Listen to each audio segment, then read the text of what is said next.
Okay, let's go. Question 1. What percentage of 40 is 8? What percentage of 40 is 8? Now, we don't know that we're going to have the same numbers working with. So I'm going to set up like an equation. What percentage of 40 is 8? So we're going to call that percentage x. So what we want to know is what percent, which is x over 100, of 40 is 8. I'm basically trying to find x. So now I want to have transposing to find x. So what we do, we multiply the 100 and divide down the 40 to leave x as a subject. And so x will be equal to 8 times 100 divided by 40. And then now it's a simple cancellation. All right. When they teach this by rote, they usually say you put what comes after the off, right, on the denominator. Right, that's what I normally teach by rote in primary school, but you know, let's just set up like an equation. So if we cancel this down, right, 8 into this is 1 time, 8 into 40 is 5, and then 5 into 100 is 20, 5 into that is 1, so the answer is 20. So that is 20%. All right, and as I said, what will that mean? Let me just say it from now.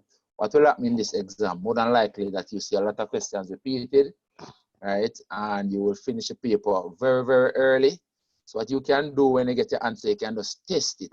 So like this one, when you finish and you're coming back to do your test, just work out 20% into 100 times 40 and see if it works out to 8. So you cancel this, cancel that, cancel this, cancel that. 2 times 4 is 8. And so you know that you're right, you know that 20 is correct. So that is how you can use the answers to check, right, when you're finished. Don't come out the exam room. All right, let's continue. This next question. Key thing with this question is that they have a negative power right here. Negative power says 2/3 to the negative 2. The negative really means reciprocal, right? So it means that the negative is gonna flip that fraction. That's reciprocal. So this basically becomes 3/2 squared. So the negative is what caused this to flip. All right? Because negative means reciprocal. There's a whole there's a topic on indices, but I'm not going to go into that right now in terms of explaining why the negative causes it to be a reciprocal, but that is what happens. All right, and then this now means that you're squaring the 3 and also squaring the 9, the 4, right? So it's basically this is the same as 3/2 times 3/2, right? So this 3 times 3 is 9, and 2 times 2 is 4. All right, so the answer is 9/4, which in this case is D. D is the answer. All right. For this one, if you know your Pythagorean triple, 8, 15, 17, then you will know that the answer for this one is 8. All right, because this now would stem from Pythagoras' theorem. But let's say you don't know the Pythagorean triple. I give you numbers which is not a Pythagorean triple that you know. What you can do is recognize this inside you at the difference of 2 squares. So you don't want to be squaring the 17 and squaring the 15. If you recognize this inside at the difference of 2 squares, then you can factorize it at the difference of 2 squares. And so it becomes 17 minus 15 in one bracket and 17 plus 15 in the second bracket. That's what those 2 squares, the difference of 2 squares is. Then the 17 minus 15 is 2, and the 17 plus 15 is 32. And then the 2 times 32 is 64. So you're now doing the square root of 64, and everybody knows the square root of 64 is 8. And so the answer for this one is 8. All right, moving along. For this one, it's basically knowing, it says the square root of 91 lies between what? All right, lies between what? So you know the square root of 11 is 121, and the square root of 13 is 169. These are some perfect squares that you need to know. So you know that is out of it, right? Because the larger value here is 169. So you don't reach that yet, 192. You're looking at what the squares would be. All right, so this one is clearly out of it. Again, for the second one, the square of this is 144, and the square of this is 169. So you see, you don't reach 191 yet, right? But you come to the third one now, right? The square of 13 squared is 169, right? And 14 squared is 196. These are some perfect square that you should know. So clearly the 191 is between the 13 squared and the 14 squared. And so that is the answer. The square root of 196 is therefore going to be between 13 and 14. All right, so the answer would be right here, between 13 and 14. Right, because the 13 squared is 169, the 14 squared is 196. And so the square root of 191, which is between the 169 and 196, has to be between 13 and 14. It's going to be 13 point something. All right, so that is that one. Number 5. So number 5 is basically it's like expanding using the distributive law, right? Because that's what this is. These are like expansions of this expression, right? And if you notice, they have the 99 coming back, right? So you don't want to trouble the 99, right? This is a 100, that 101 that is broken up, all right? So what you can do is recognize this as, write it as 99 multiplied by 100 plus 1, because that's what 101 is. 100 plus 1. And then if you were to expand this in a normal way now, right, then it basically become 99 times 100 plus 99 times 1. Right? 99 times 100 plus 99 times 1. So that answer would be the last one, right, which is this. This looking like a divide, but it's actually a plus. All right, so that is that one. None of the others would work anyway, so it has to be that one. All right. The next one says there are 40 students in a class. Girls make up 60%, and then 25% of the girls wear glasses. And I want to know how many girls wear glasses. So that's straight taking up percentages. All right. So first, the number of girls is 60 over 100 times the 40. That's the number of girls in the class. And then 25% of these are the girls, you know. These are the girls right now. And then 25%, meaning 25 over 100 of the girls wear glasses. So that's your calculation now, you know. 25% of the girls wear glasses. So that's basically your calculation. 25% times 60% of times 40. I'm going to tell you how many of them wear glasses. So now you just cancel it down, because remember you can't use a calculator. So no, 25 into that is 1, and 25 into 100 is 4. And then you can do 20 into 60 goes 3 times, and 20 into 100 is 5 times. And then you can go 4 into this is 1, and 4 into this is 10. 4 into this is 10. 10. And then you can go 5 into this is 1, and 5 into this is 2. And so you're left with the 3 times the 2, which is 6. So the answer is 6. 3 times 2 is 6. So you just cancel it down, because you can't use a calculator in the exam. And so you have to cancel down these things as quickly as you can. All right. Number 7. Number 7 says, if n of A equals m, then the number of subsets of A. So A is a set. A is a set. All right. And this expression here means that the number of elements in A is m. So m may be 3 or so. If the set has 3 elements, then m is 3. If the set has 5 elements, then m is 5. If the set has 10 elements, then m is 10. Right? It's a simple formula. The number of subsets of a set with m elements is 2 to the m. Number of subsets is 2 to the m. All right, and I like to set these questions, this question, they give it in different ways all the time. but the number of subsets is 2 to the m powers, 2 to the m power. All right, so if a set has n elements, then it's 2 to the n. The thing is to know that this thing here means number of elements in set A. That's what it means. That's what the n outside here means. Number of elements in set A. So number of elements in set A is m. Since it has n elements, the number of subsets is 2 to the m power. 2 to the m power. 2 to the m power. We're going to see another question with actually list the sets, and we'll address it then again. All right. For this one, it says, which of the following statement describe a set of integers greater than -3 but less than 6? So essentially, we are between -3 and 6. All right. We are between -3 and 6, not including them. So the x is between negative.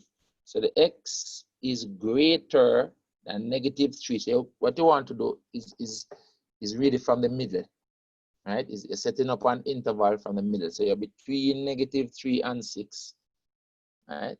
So you read it from the middle. So the x is greater than -3, and at the same time, x is less than 6. That's what that statement is.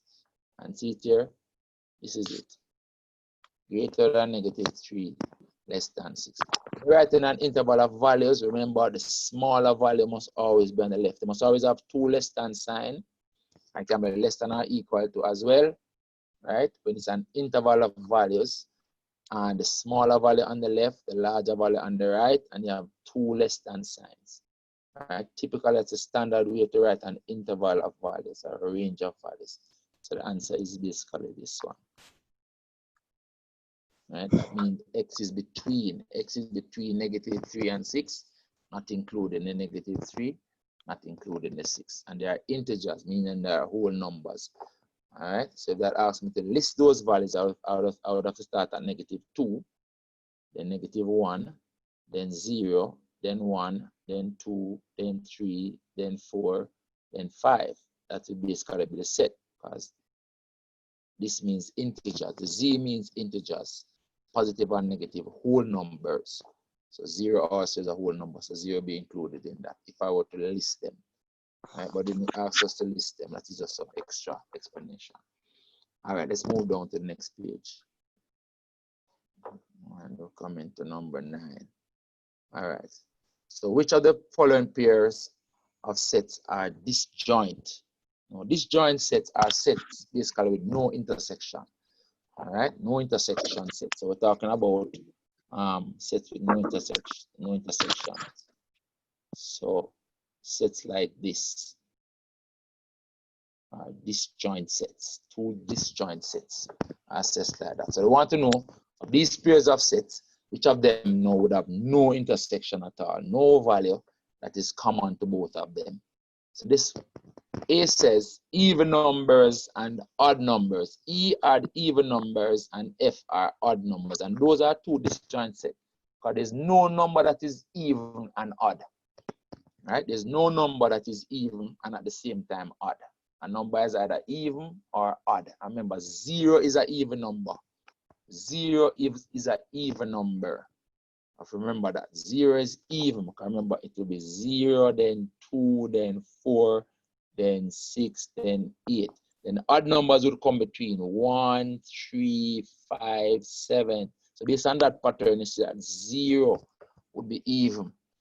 All right. Remember, even number is a number that can be evenly divided by 2. So 0 is an even number. I was telling that for extra information. But the disjoint sets would be these odd numbers and even numbers are 2 disjoint sets. Even numbers will be separate from odd numbers before to set up a little set like that. Multiples of 2. Let's see why these wouldn't be disjoint. Multiple of 2 and multiple of 3. 6. 6 is a multiple of 2 and a multiple of 3. So those are not disjoint. All right. 6 would basically, as an example of what would fail at. Multiple of 5 and factor of 25. 5. Multiple of 5. Right? 5 is a multiple of 5 and 5 is a factor of 20. Just using that as an example. And also 20. 20 is a factor of itself and 20 is a multiple of 5. So we could have said 20 as well. Right? So that would be in the intersection of that one. And then a whole number and a rational number. All whole numbers are a rational number. A whole number, for example, is 2. What's a rational number? A rational number is a number that can be written like a fraction. All right? All whole numbers are rational numbers because 2 can be written as 2 over 1, which is rational. Right? 2 is a whole number and it can be written as a ratio, 2 over 1. So all whole numbers are rational numbers, and so basically those two also would not be disjoint. So the answer is A, even numbers and odd numbers. This one now. This one says, give me that A is that set and B is that set. Which of the following statement is true? Right? Now, if you look at it, we have 6 in this and 6 in this. We have 9 in this and we have 9 in this. And we have 12 in this and we have 12 in this. So what this means is that B is actually inside of A. So if we were to draw the Venn diagram for this one, we would have A and B would be immersed in it, in A. So it means that B is a subset of A, because all elements in B are also in A. So the answer actually the first one. This means B is a subset of A. That's what that means. B is a subset of A. This is saying we don't bother with the ones that are incorrect. All right. But if we were to draw the Venn diagram, that is what we would get. B is a subset of A. So that is the correct answer. All right. If we waste time and talk about why others are incorrect, then we won't finish. All right. So number 11, sorry. Number 11 says there are 30 students in teacher May's class, and they have either a dog, meaning 1, a means 1, or a cat, a means 1. So each student has a dog or a cat, and then no or none, right? So they have a dog or a cat, or they have none. So all the students who have cat also have a dog. All the students who have cat also have a dog. The number of cats is 12, right?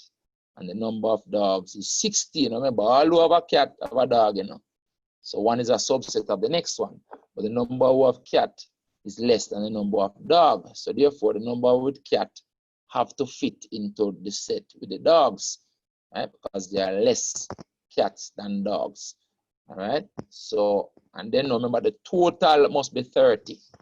Total in the class is 30. All right. So which one of these would basically, which Venn diagram would satisfy that information? All right. Remember, we're looking for one, a subset of the next one, the last one right here. Because see there, if you look at it, number of cats is 12, and the number of dogs is 16, because the dogs now would include this 12 plus this 4. It's just that there are also 12 dogs in here now. Because remember, these persons, all who have cats, also have dogs. That's what they said up here. Right? All students who have cats also have a dog. Right? So the 12 in here would be dogs and cats. Right? And then now, because the total is 30, let me erase this. Because the total is 30, everything in here must add up to 30. So the 16 in here plus 14 makes it 30. That's why we have the 14 out there. So basically that is the answer for that one. It's an information. All right, let's move to the next page. All right, so the next page now says, which of the following Venn diagram represents this? A intercept B complement. Now, it's good for you to know that A intercept B complement really means A only. A only, because I want everything that is outside of B. That's what B complement means, you know. Everything outside of B and at the same time inside of A. So that means A only. A only. Everything outside of B and at the same time inside of A. So out of B and inside of A is A only. Right? So this is it. A only is this one. Only A is shaded. Only the elements in A alone is shaded right there. So you're outside of B, and at the same time, you're inside of A. And that is it. All right, A only. Number 13. So number 13 is your exchange rate question. I always tell my students to do exchange rate questions as ratio questions. And ratio questions are questions where you only need to multiply and divide by constants to get what you want, to find out what you want, right? So let's do this question as a ratio question. They give us an exchange rate. They say EC dollars to US dollars is $2.50 to 1. And they want to know how much US dollars is 20 EC. So basically, we want this side to go up to 20. So we want to multiply it up until we reach 20. And because we can't use a calculator, we multiply it up smart. Right? If you can't see what multiple you need to get it up to 20, which is 8, right off the bat, then you go gradually. So let's say we don't see. Carry it up to an easy number first. Multiply it up by 5 first, or by 2 to carry it up to 5. So multiply it by 2. Right? We're going to carry it up to 5. So multiply the ratio by 2. This side becomes 5, and this side becomes 2. So it's now 5 to 2. We want this side to go up to 20, you know, so now we're going to multiply it up by 4, because 5 times 4 is 20. So you multiply the ratio now up by 4. Multiply the ratio up by 4. Then this side becomes now 20, and this side becomes 8. So it shows that when the EC side is 20, the US side is 8, and so the answer is 8. Right? So if you could see that you only need to multiply this by 8, then you could get it. Some person will say divide the 20 by 8, but I like to do these exchange rate questions as ratio questions. We only need to multiply and divide by constants, because that's where the ratio proportion question. Just keep multiplying and dividing by constants that you need. All right, and that's basically it. So 20 to 8. All right, this next one up here now. All right, so this is your typical interest, simple interest question. The formula for simple interest, everybody must know, is that the simple interest is PRT divided by 100. P is a principal, R is your rate percent as a percentage. So the rate percent is 5%, then the R is 5. The percent is taken care of with the 100 here. So the rate is as a percentage. And the time is in years. If the rate percent is per year, then the time must be in years. And usually they just work with per year in these questions. So I wouldn't bother going the per month or whatever. If the rate percent was a per month, then the time would be in months. So the rate percent is per year, so the time must be in years. So if we're doing a question, for example, and they say the time is 6 months, then you know that's half a year. So the T would be 0.5. If they say the time is 18 months, they know that is 1.5 years. So you'd have to put 1.5 for your T. All right, but let's see what this question says. This question says the simple interest. When you're doing this question and you don't want to identify what the interest is, the I, what the P is, the principal, what the rate is, the R, and what the T is, the T. And you can transpose this formula to find any one. So that matter of identifying each part. It says the simple interest on $600. It means that the $600 is the principal. So this right here is a principal. So the principal is $600. Because it says on $600. The simple interest on $600 for T years. So you don't know the time for T years at 5% per annum. So we know that the R equals 5. 5% per annum, R equals 5, is $120. So the interest is $120. 120. So that's information that you know. And they want to find the time. They said, find the value of T. So they want to find the time. So they want to make the time the subject. So all you have to do is multiply and divide everything away from the time.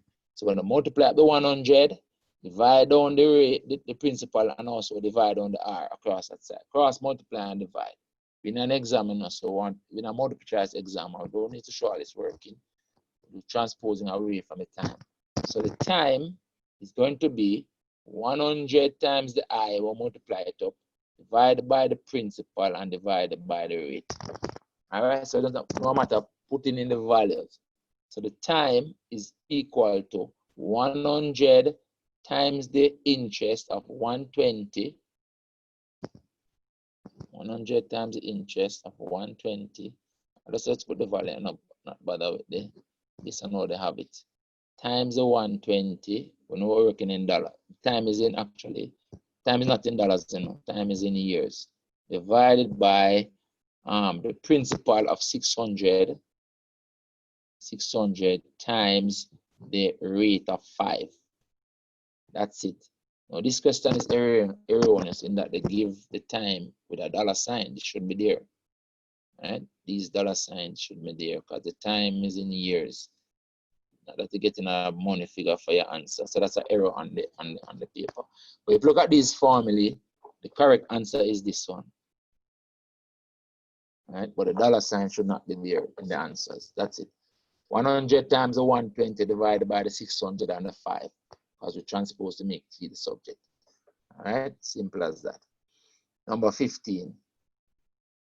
This says, given that y varies directly as x, so that's a direct variation. Given that y varies directly as x, and y is 19 when x is 15, this information is for you to find the constant of the variation constant. Which of the following equation represents the relationship between x and y? So basically, this is to find the k. So if it's a direct variation, y varies directly as x. That means y is directly proportional to x. It therefore means that y is equal to a constant times x. That's what it means. Y is equal to a constant times x. And the first aim when you're doing variations question is to find the k. So to find the k, we want to divide by the x under here. All right, divide through by the x. And so the k is going to be equal to the y value over the x value. So the y value that they gave us is 19. And the x value that they gave us is 152. So that is the k value. That is what k is equal to. And if you simplify this, then the k is actually equal to 19 into this is 1, and 19 into this is 8. You could check it. So the k is 1 over 8. 1 over 8. All right, so the k is 1 over 8. Then this equation now becomes y equals 1 over 8. That is the k. K is 1 over 8 times the x. 1 over 8 times the x. And so the answer is this one right here. All right, that is it. Moving along. I'm just trying to do them similar to how we did the ones that I sent you so you can understand it. When you look back, you can see why we did this one. I'm trying to do them in a differently. All right. It says a man's salary is $45,000. His tax-free allowance is $13,000, meaning he doesn't pay any tax on $13,000. That's what tax-free means. He doesn't pay any tax on $13,000. He has to pay a tax of 20% on his taxable income. So we need to calculate taxable income first. So the taxable amount is the total minus the tax-free. All right. So the taxable, the amount that he pays tax on, the taxable, the amount that you pay tax on, will be equal to 45,000 minus the 13,000. We're talking in dollars.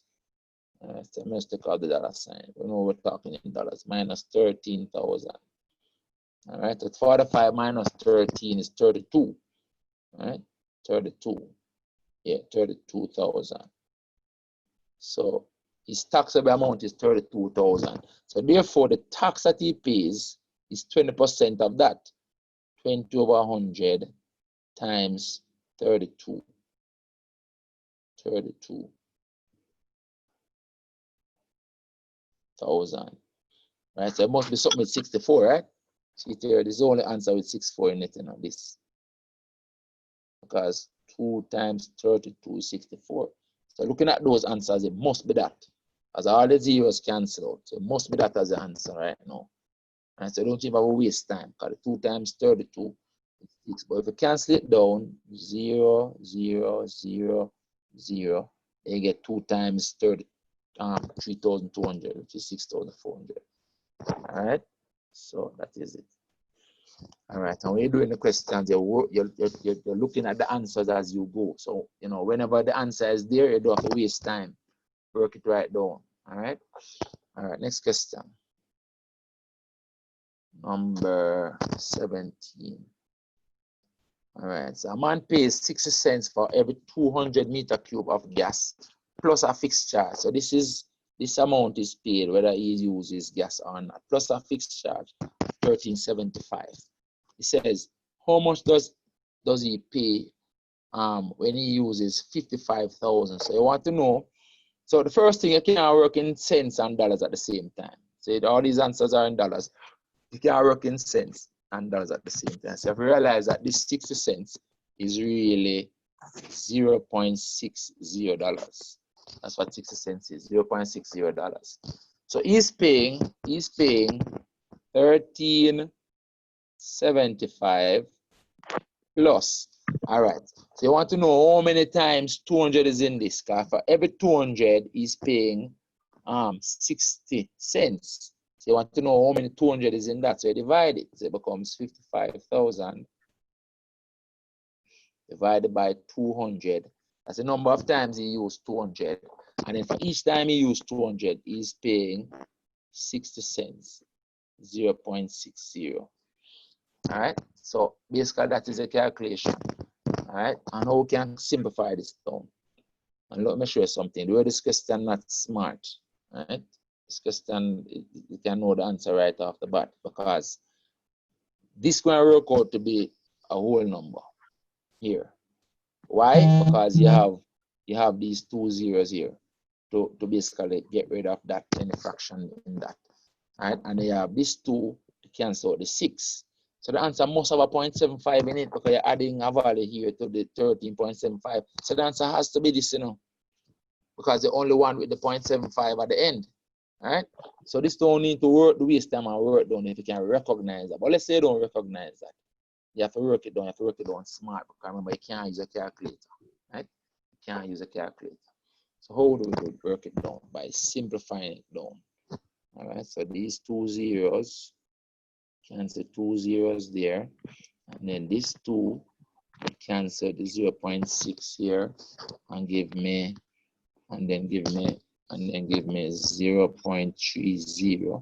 I don't want to work with those decimals. What I would do, for example, is apply this 0 to this 0.3 and turn it into 3.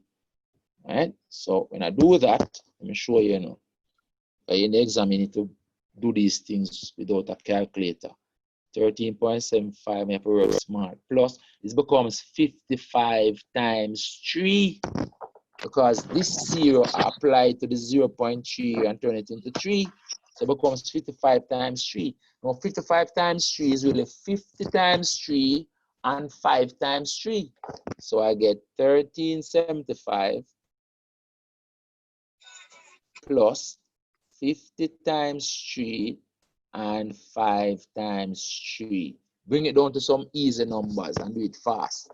Right? So it becomes 1375 plus this is 150 plus 15, which is 165. So this right here is 165. So you're doing 165 plus 13.5. So you add that easy now.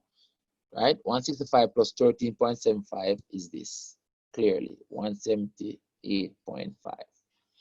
Right? But I could have known that that is the answer because this here, as I said, will come out to a whole number, which is a 165. So the answer must have the 0.75 in it. So, you know, the answers there kind of stupid and, you know, straightforward. Must be the one with the 0.75. All right. So, you know, sometimes you can reason it all like that. All right. This question now. All right. So a car presently valued at $12,000 depreciate at a rate of 10% per year. So you're losing 10% of the value. All right. All right. So if you're losing 10%, then the new value is 90%. If you reduce something by 10%, then the new value is 90%. Common sense. If you take off 10% off of something, you have 90% left. That's what depreciation means. You're depreciating by 10%. You're taking off 10% of the value. So the new value is 90% of what it was before. What will be the value of the car after 1 year? Because they're depreciating at 10% per year. Per annum means per year. So the new value is 10%. Right? The new value is 90%, sorry. All right, a car present value 12,000, depreciate at a rate of 10% per annum. what is the value? Right? The new value is 90%. So you go 90 over 100 times the 8 times the 12,000. That's what you're working out. Right? And everybody knows that 9 times 12 are 108. So the answer must be this, because you must do the 9 times 12, you know. So that must be the answer with the 108 in it. Right? So this has to be the answer. That has to be the answer. Right? But let's say you want to work it down. You can work it down, simplify again. Then the answer is there, you have to waste time. So 2 0 cancel 2 0 there. Right? A 0 here and a 0 here. We're going to make the answer of 2 zeros in it. And then the 9 times 12 is 108. So that is the answer. And we want to look at it. All right. That is the answer. All right. So this is it. The 9 times 12 is 108. So the answer must have the 108 in it. All right. Number 19. A dinner at a restaurant was advertised at 60% plus 18% tax. Plus 18% tax. The total bill. So the total bill is going to be $60 plus 18% of $60. So the total bill is going to be $60 plus 18 over 100 times the $60. That is basically they want to work it out. All right. And you just simplify this down again. All right. Just simplify it down. So 0 into that, 0 into that. All right. And then this becomes 1.8. This becomes 1.8 times 6. Right, 1.8 times 6. So it's like 1 times 6 and 0.8 times 6. I remember you're adding $60. All right, so it's $60. 1 times 6 is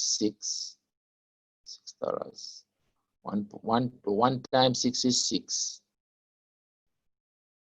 And the 0.8 times, remember 8 times 6 is 48, you know. So 0.8 times 6 is 4.8. So it becomes 4.8. So this is the 1 times the 6, give me this. And the 0.8 times the 6, give me that. That's what you break it down. All right. So you add it up. Now this clearly add up to 10.8. So it's 10.8 plus the 60, give me 70.8. So the answer is this one. 70.8. Because you can't use a calculator, you have to work these things down. All right, next. A store offers a discount of 10% to customers who spend more than $20. All right. If a customer's total bill is 80, so he's spending more than the $20, then go and get the discount. What will he actually pay? So if he gets a discount of 10%, same thing. He's paying 90%. He's paying 90%, 10% come off, so he's paying 90%. So the quick way to do it is just to calculate the amount that he pays. He pays 90 or 100, 90% times the $80. All right, and everybody knows that 9 times 8 is 72. So the answer must be the 72. This 0, let me cancel it to the red. All right, this 0 cancels this 0, this 0 cancels this 0. Then 9 times 8 is 72. Right, so the answer is the $72 right here. All right, that's number 20. Number 21. All right, so these two fractions are what we call related fractions. The two denominators are already the same. Once the denominators are the same and you're adding, you add the numerator and put by the common denominator. So this one is like a free question. 4 plus 2 is 6 over 5x. There's no need to, once they are related, when fractions have the same denominator, they are said to be related fractions, right? And you just add the numerator values and put by the same denominator. So this one is a free 6 over 5x, all right? This one down here is similar to the, well, this is actually cubed and this is squared, so I have to be careful. All right. So this means the first thing cubed and the second thing squared, and we're subtracting them. All right. So in this case, this becomes the m and this becomes the n. All right. So the answer for this would be the square root. So the m becomes 5, so it's 5 cubed minus the n is 2, so it's 2 squared. That's what it is equal to. And so it becomes the square root. The 5 cubed is 5 times 5 times 5, which is 125. 5 times 5 is 25. 25 times 5 is 125. And the 2 squared is 4. Let me write that properly. So it's 125 minus 4. So it becomes the square root of 121. Everybody knows that the square root of 121 is 11. So that is equal to 11. Square root of 121 is 11. So the answer is that 11.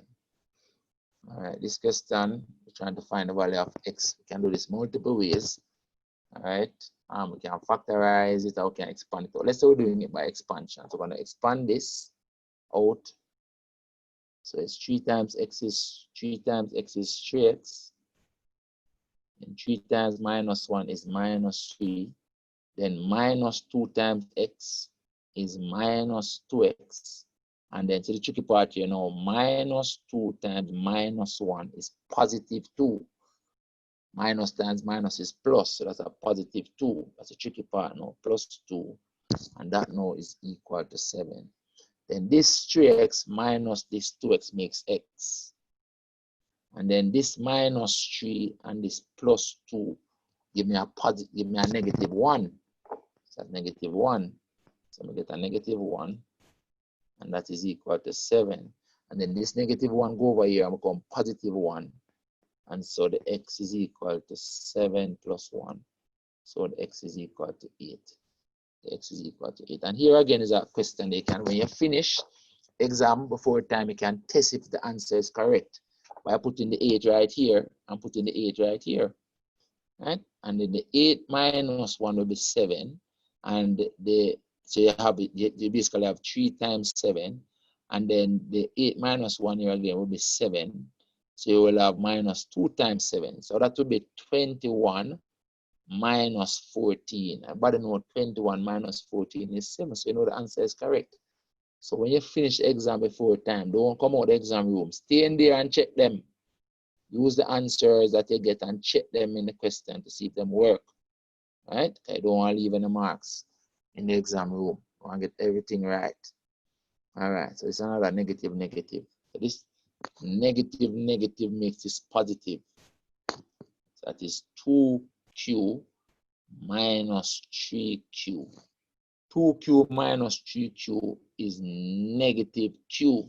Okay, subtracting a small number minus a large number is negative. Right? So it's 2q's minus 3q's is negative q. All right, so the answer is this one, negative q. That's that. All right, next page.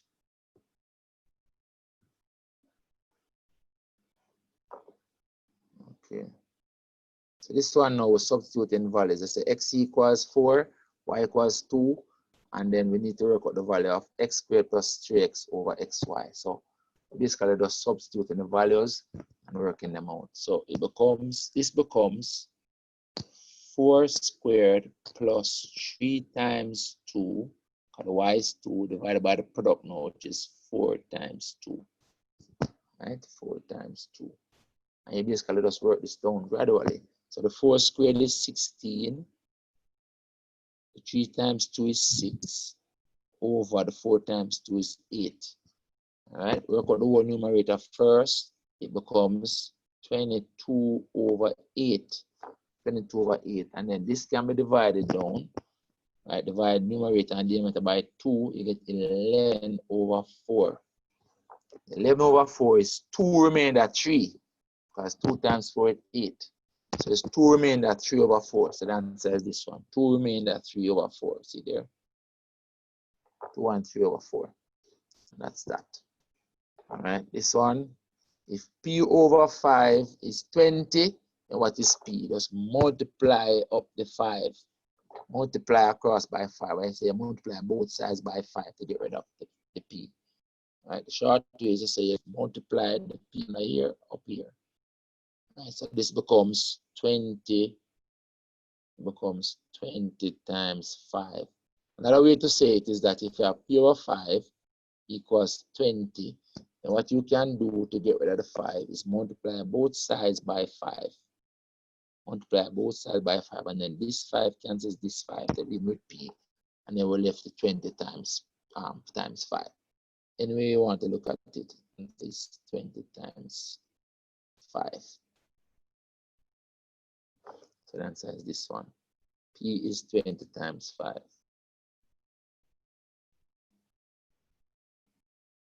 All right, let's multiply the 5 up there. All right, next question. Now this one, I'm going into vectors now.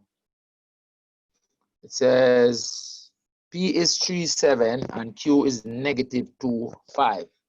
And I want us to tell them what is P minus Q. So P minus Q is basically this vector minus this vector. All right, simple. P minus Q would be equal to this vector minus this vector. So it will be 3, 7 minus negative 2, 5. Now this minus minus makes a plus. That minus minus makes a plus. So it becomes a single vector, 3 plus 2 and 7 minus 5. 3 plus 2 is 5. 7 minus 5 is negative 2. 7 minus 2 is 7 minus 5 is 2. So it becomes 5, 2, which is C. All right, let's subtract the values here for the negative. This one now. All right, so this question is testing your knowledge now of what we call a vector parallelogram. So remember, because a parallelogram, see, right, it's a parallelogram, the opposite sides are equal vectors because opposite sides are equal in length and parallel. So therefore, if this vector up here is K, then this side vector also down here is K. And if this vector down here is M, see, then the opposite side vector down here is also the vector M, because you're talking about vectors. Once vectors have the same direction and the same length, they are the same vector, equal vectors. All right? And this question is asking us now, how do we go from E to G? EG. Look at the diagram. How do I go from E to G, going around the vector direction that I know? Go from E to G, I can go E to F and then F to G, like that. So I go here and then go here. So I go K and then M. I go K and then I go M. So it becomes K plus M. K and then M. Remember, in vectors, the plus means and then. So that means I go K and then M. So that's it. K and then M. K plus M. All right? That's it. K plus M. That is number 28. This one, we want to find XY. All right? Given X and Y, given that that is equal to that. So no, that is a 5 here. All right, multiple ways this can be done. All right, we can work out what this side is first by multiplying in the 4. So we're gonna get that the 5xy, the 5xy, no, the 5xy, sorry, 5xy will be equal to 4 times 10 is 40, and 4 times 20 is 80. All right, and I will divide by the 5. Divide by this 5. Divide both sides by 5. We divide both sides by 5. We get xy equals 40 over 5 and 80 over 5. We divide both sides by 5. 40 over 5 is 8. And 8 over 5, you cancel it, you only get 16. So the answer is 816. There are multiple ways to do this. All right, this is just one of them. Anyway, you take it, the answer is 816. X is 8 and Y is 16. All right, so that is that. All right, next one. Multiple ways to this. And that's it. Next page. All right, so this question was matrices. All right, so they've been testing questions about when matrices can be multiplied. Right, conformable matrices. So this matrix is a 2 rows and 3 columns matrix. So multiplying 2 by 3 times, that's what this is in our product, A times B, times this matrix now that 3 rows, 2 columns. So it's a 3 by 2 matrix. Now when the number of columns in the first matrix is equal to the number of rows in the second matrix, the multiplication is possible. And the resulting matrix will have the same number of rows of the first matrix and the same number of columns of the second matrix. So the resulting matrix is going to be a 2 by 2 matrix. That's why all these answers are 2 by 2 matrices. All right, I'm just taking an opportunity to explain why the answers are 2 by 2 matrices. So the multiplication is possible because the number of columns in the first matrix and the number of rows in the second matrix match, right? And the resulting matrix will have the number of rows of the first matrix and the number of columns of the second matrix. That's how the multiplication works. That's how it works when it is conformable. Mute the mic, please. Mute the mic. So how do we multiply them now? Remember now, we multiply the rows of the first matrix. So put a line across here to show that we're using the rows of the first matrix. Multiply that by the columns of the second matrix. I want to know which one of these is the answer, all right? So let's set it up. So AB is going to be equal to a 2 by 2 matrix with 4 values. 4 values. I want to see which of these is correct. We don't have to work out all of them now. We can use a process of elimination. All right, but let's work out the first value first. Now, this first value is in the first row and the first column. So it means that to get that first value, we're going to use this first row. I'm going to mark them. We're going to use this first row and this first column to get this first value right here because it is in the first row and the first column. And how you multiply the matrices, you do first element by a first element, then second element by a second element, then third element by a third element. So along the row and down the column. All right, so let's show the values now. The first one would be 1 times 3, first element by first element, which is 3.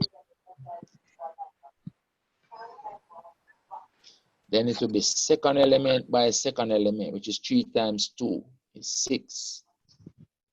Then it will be third element by a third element, which is minus 3 times 0, which is 0.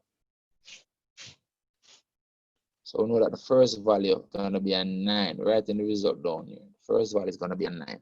So the answer is either this one, answer is either this one with the 9 or this one with the 9. So we know right away that the answer is one of those two. So we can actually work out the second value, this value here, then we know the answer right away. We don't have to work out all the elements, you know. So let's work out the second value now to see. So we know there's one of those two is the answer. So let's work out the value here now. So which two rows and columns you use for that one? Since this element now that we want right here is in the first row and the second column, it means that we have to use this first row with this second column to get the element there. All right, first row, second column. So let's show it now. So remember, it's first element by first element, second element by second element, third element by third element. So it's going to be first element by first element. Remember, we're using the first row and the second column. All right. So it's 1 times 0 is 0. All right. So we get 0. And then second element by a second element, which is 3 times 1. 3 times 1 is 3. All right. So we get a plus 3. And then let's move this a little wider out here. And then now we're going to do the third element by a third element. Negative 3 times 5 is negative 15. Right? So you're going to get negative 15. So this really works out to 3 minus 15, which is negative 12. So you don't have to work out anymore. The answer with the negative 12 is that. So we have the 9 and negative 12 in a multiple choice exam. The answer is A. You don't have to work out anything else. Just those two. Process of elimination. We don't have to work out the other values. That is it. All right? Done right here by elimination. Work out the 9 and the 12. Negative 12, that's it. Done. Answer is A. Don't have to waste time working out anymore in a multiple choice exam. All right? This question says, the volume of a cube of edge 6 centimeters long is what? So what's a cube? Remember, a cube is something like this.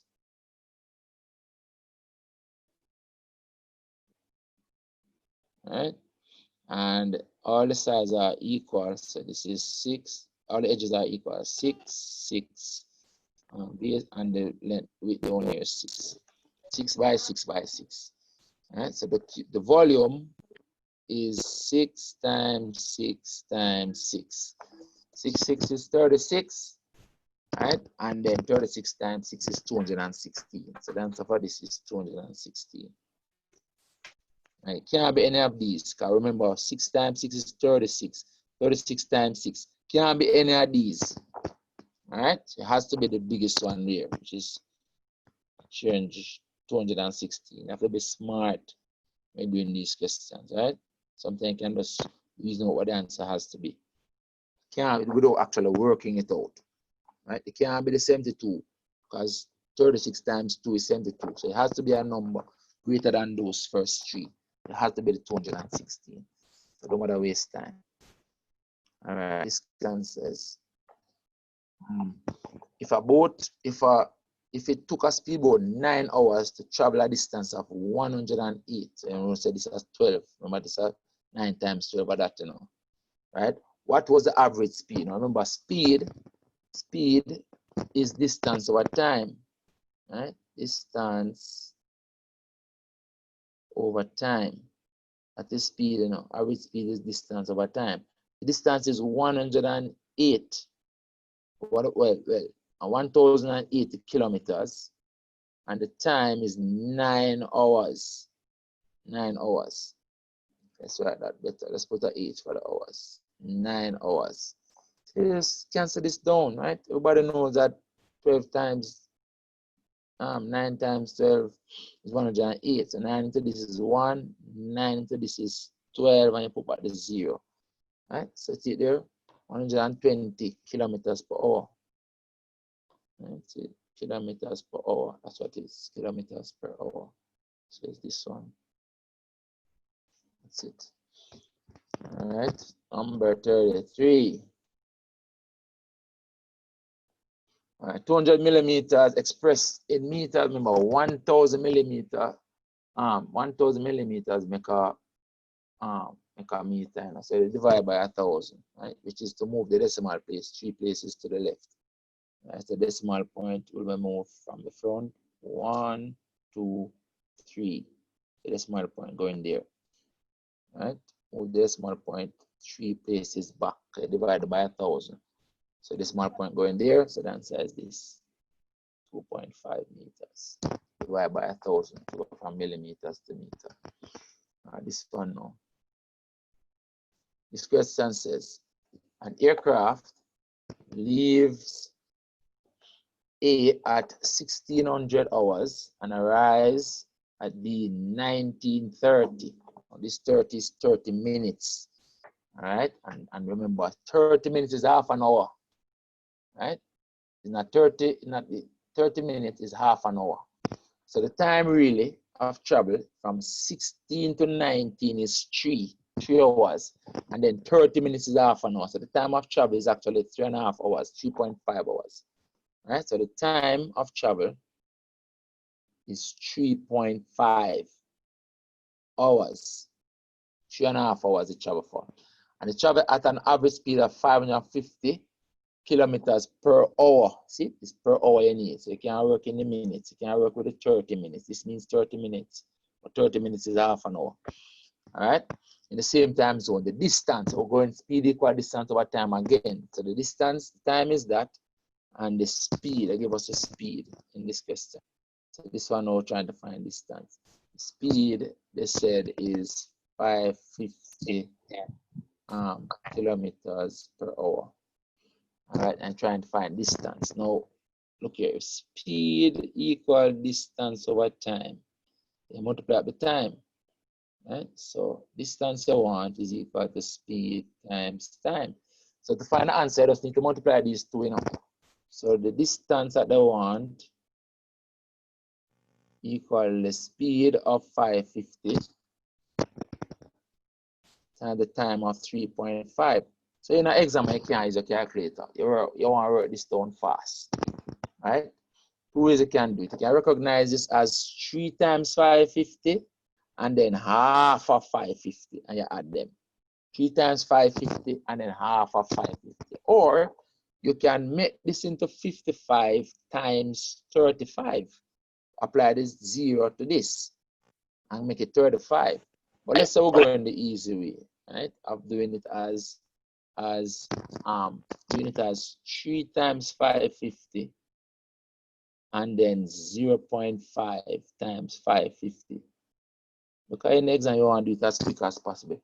3 times 550 is 3 times 500. 3 times 500 is 1500 plus 3 times 50 which is 150. So that is 1500 plus 150 is 1650.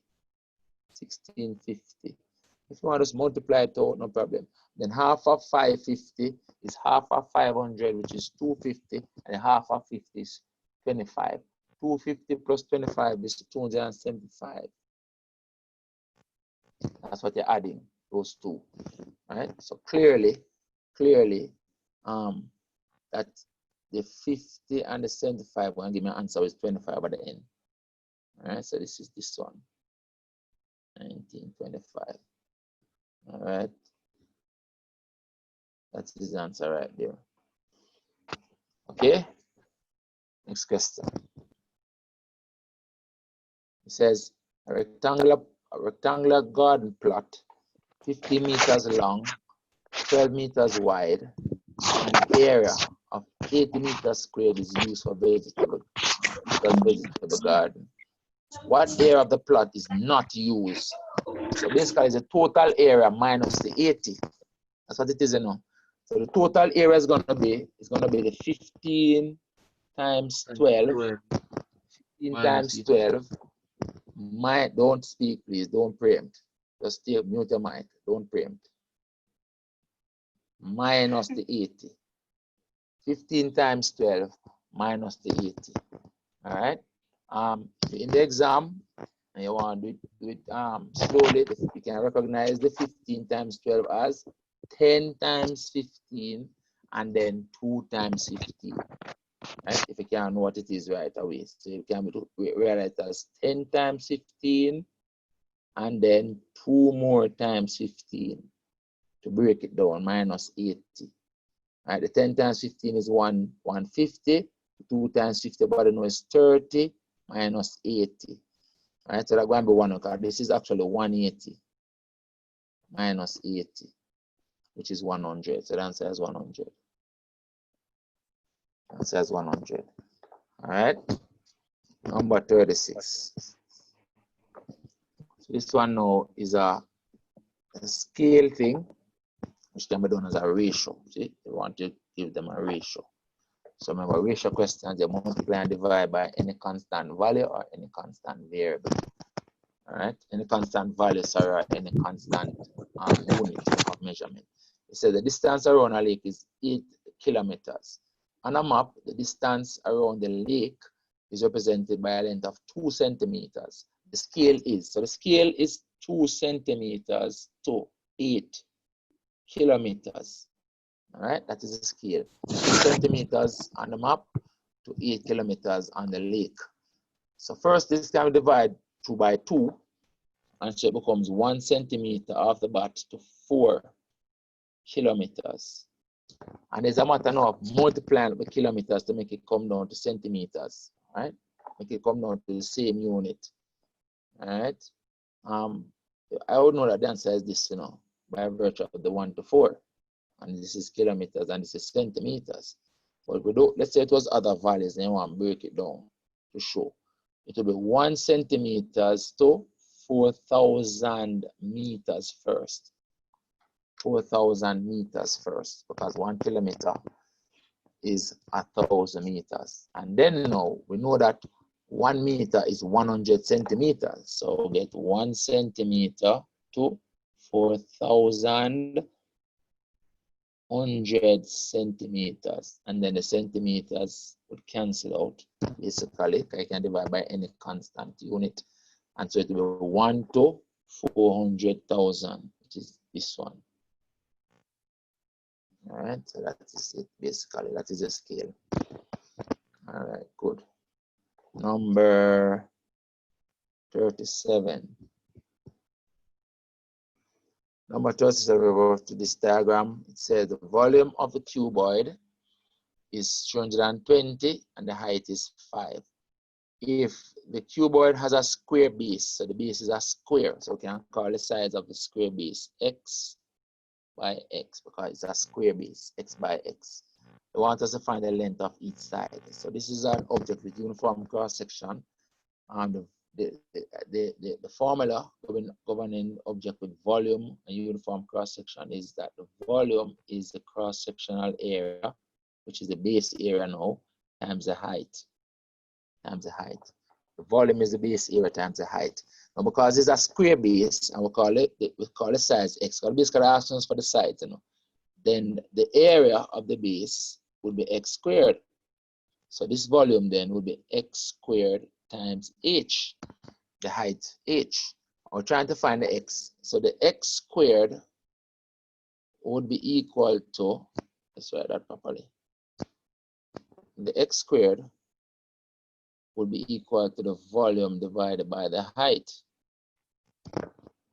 All right, so we can start putting in the values now. The volume is 320 and the height is 5 equals x squared. Now, 320 divided by 5, I can look at it as 640 divided by 10, because I multiply this by 2, I multiply this by 2. In an exam, we can't use the calculator, I want to do it quickly. So if I multiply under here to make it 10, I multiply up here by 2, then it becomes 640 over 10. Now 640 over 10 is clearly 64. So it means that this is 64. So it means that x squared is equal to 64. So if x squared is 64, then naturally the x is 8. Each side is 8. The base edge is 8. And that's it. 8 centimeters. All right. Next one. A square has the same area as a rectangle of sides 9 by 16. What is the length? So the area is the same. We can say the area of the square is equal to the area of the rectangle. Let's call it x again. The area of the squared is x squared, because if it's a square, we can call it x times x, which is x squared. Is equal to the area of the rectangle, which is now 9 times 16. And we don't have to actually work this out, 9 times 16, the x is now going to be the square root of the 9 times the 16. And you square root each of them, so the x becomes 3 times 4. Because the square root of the 9 is 3, and the square root of the 16 is 4, and 3 times 4 is 12. All right, so the answer here is 12. And this is another one that you can check if it is 12. All right, 12 times 12 is 144, and 9 times 16 is 144. So you can actually check and see that it is correct. All right, this one now, the median. So median is the value in the middle of a distribution that is ascending, that is in ascending order. All right, so how many elements this has? It has how many values? 1, 2, 3, 4, 5, 6, 7, 8, 9, 10. So if it has 10 values, you have to add a value to make it 11. You must have odd number of values. So you add a value in the middle. So since it's 10, you have to add the 11th value in the middle. And the value that you add in the middle now would be the median. So divide it into 2 halves, 5 and 5. 1, 2, 1, 2, 3, 4, 5. That's the first 5 values. That's the second 5 values. Here, the median is the value in the middle, which will be the average of those two. So the average of 6 and 7, the value in between 6 and 7 clearly is 6.5. You can say 6 plus 7 over 2, which is 6.5. So the median is 6.5 right here. I started working some of these out in case the value is different, right? So just show you what to do. Obvious that is 6.5 halfway between them. Next question. This question says, it refers to the frequency table, shows the time by 20 students to solve a math problem. All right, so these are the time that it took. So group frequency distribution, that's the number of students. So the lower boundary of the interval 3 to 5. The lower boundary is halfway between here and here. All right. Generally speaking, person says subtract 0.5, but is really the midpoint between the end of this value and the start of this value, which will be 2.5. Right in the middle there, 2.5. Between the 2 and the 3. So it's actually 2.5, which is this. All right. Next question. It says, table shows the frequency of scores obtained by students in a test. Okay, so these are the scores here, and these are the number of students. So these are like your X values, and the students, the counting number of students, that's like your frequency. All right, that's like a frequency. What is the mode? The mode is the score with the highest frequency. The mode is the score with the highest frequency. So the highest frequency is this right here. That's the highest frequency. All right, F max, the highest frequency. And that highest frequency corresponds to a score of 8. That highest frequency corresponds to a score of 8. Remember, you know, mean, mode, median, range, interquartile range, semi-interquartile range. Those are always score values, scores, data values, not frequency values. And that's an important thing to remember. So the answer can be 12. 12 is a frequency. The answer has to be a score value, not a frequency value. All right. So the answer is 8, not 12. 12 is the frequency, highest frequency. That highest frequency corresponds to a score of 8. All right. Next question on the next page. So this one question on this page.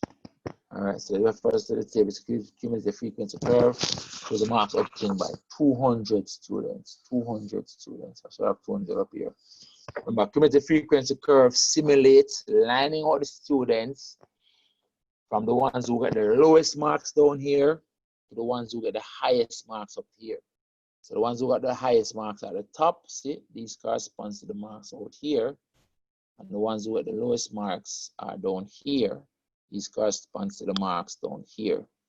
All right, so this is how we are lining out the students from the ones who get the lowest marks to the ones who get the highest marks. It's the best way of arranging group data in ascending order. This is the best way. All right, it says the median mark, or the median mark scored by the 200 students is the one that scores, the one in the middle of the distribution. So these are the students up here, and the ones who get the low marks, from the ones who get the low marks to the ones who get the high marks up here. And you want the mark of the one in the middle. The median is the one in the middle. All right, remember, these are the students and these are the marks. All right, so you want the one in the middle. So since there are 200 students, approximately the median will be the score obtained by the 100 student. The 100 students approximately. And you look at the scale carefully. So this is a jump of 40. So it means that right here is 20. And then right here is 60. So right here is 100. And this now is the position, not the median, this is the position of the median. The position of the median, which is referred to as Q2, second quartile. The position of it is 100 student. 100 student as the median mark. So to find that mark, you come across on the graph and you read that mark down here. Right? You read that mark down here on the graph. Let's zoom it up a little bit. All right, so the 100 student, and you read this mark. So this is 35 right here. So it's a value between 35 and 40, like about halfway between 35 and 40. So looking for that. So it's not 35, it's above 35. And it's less than 40. So the answer must be this one, 37.5. Yes, and answer is given. All right, 37.5 is the median mark. All right, next page for the next question. All right, this one refers to a bar chart. It shows the age of children who took part in a survey. So these are the ages of the children. These are the number of children. Always read the scale before you start doing anything. How many children took part? These are the number of children. So how many took part? So 3 students, age 4, and 4 students, age 5, and 2 students, age 6. And what is this now? 5 students, age 7, and 1 student, age 8. Only 1 student, age 8. So the number of students is the sum of these. Sum of these. Number of students, right? Sum of those. So it's 3 plus 4 plus 2 plus 5 plus 1. All right, so this right here also is 7. This is 7 again, plus 1. So that's 15. 15 students in the survey. All right, next one. 600 students write an exam. The probability of us of randomly selecting a student failing the exam is 1/5.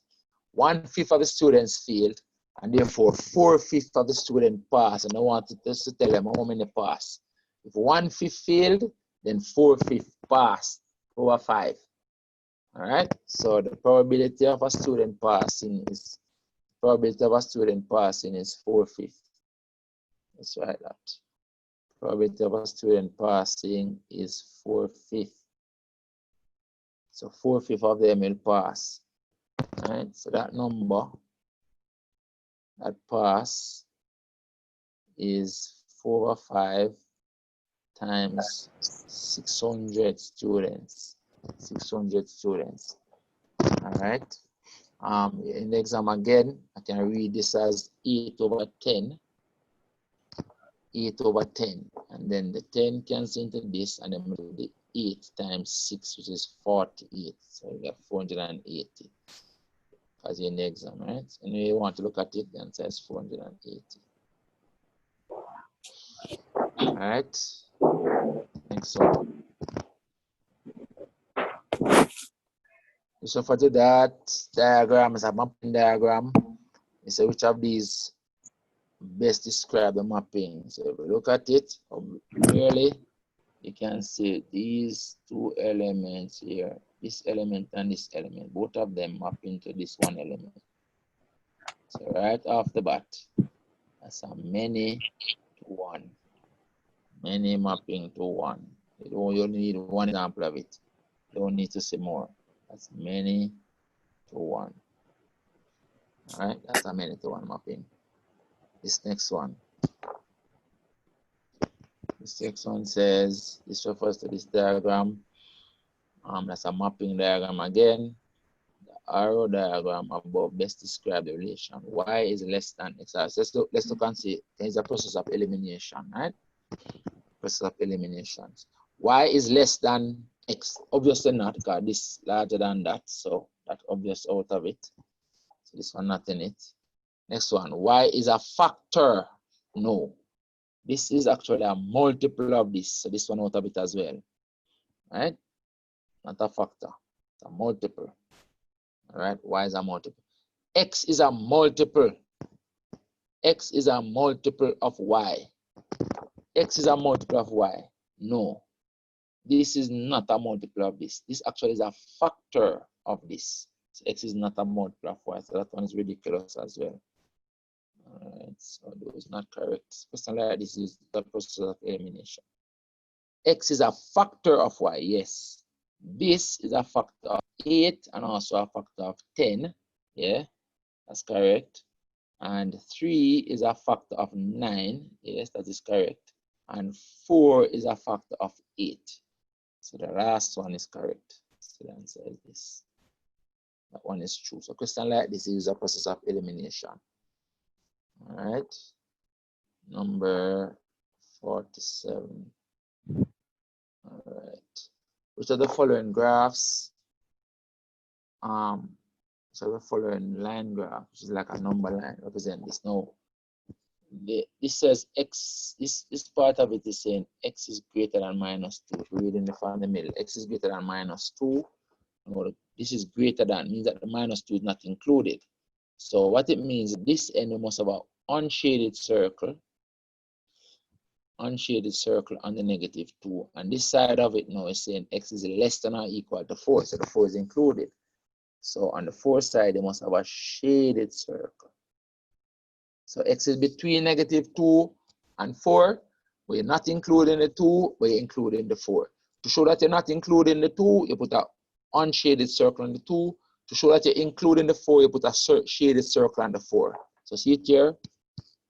Unshaded circle on the 2, shaded circle on the 4.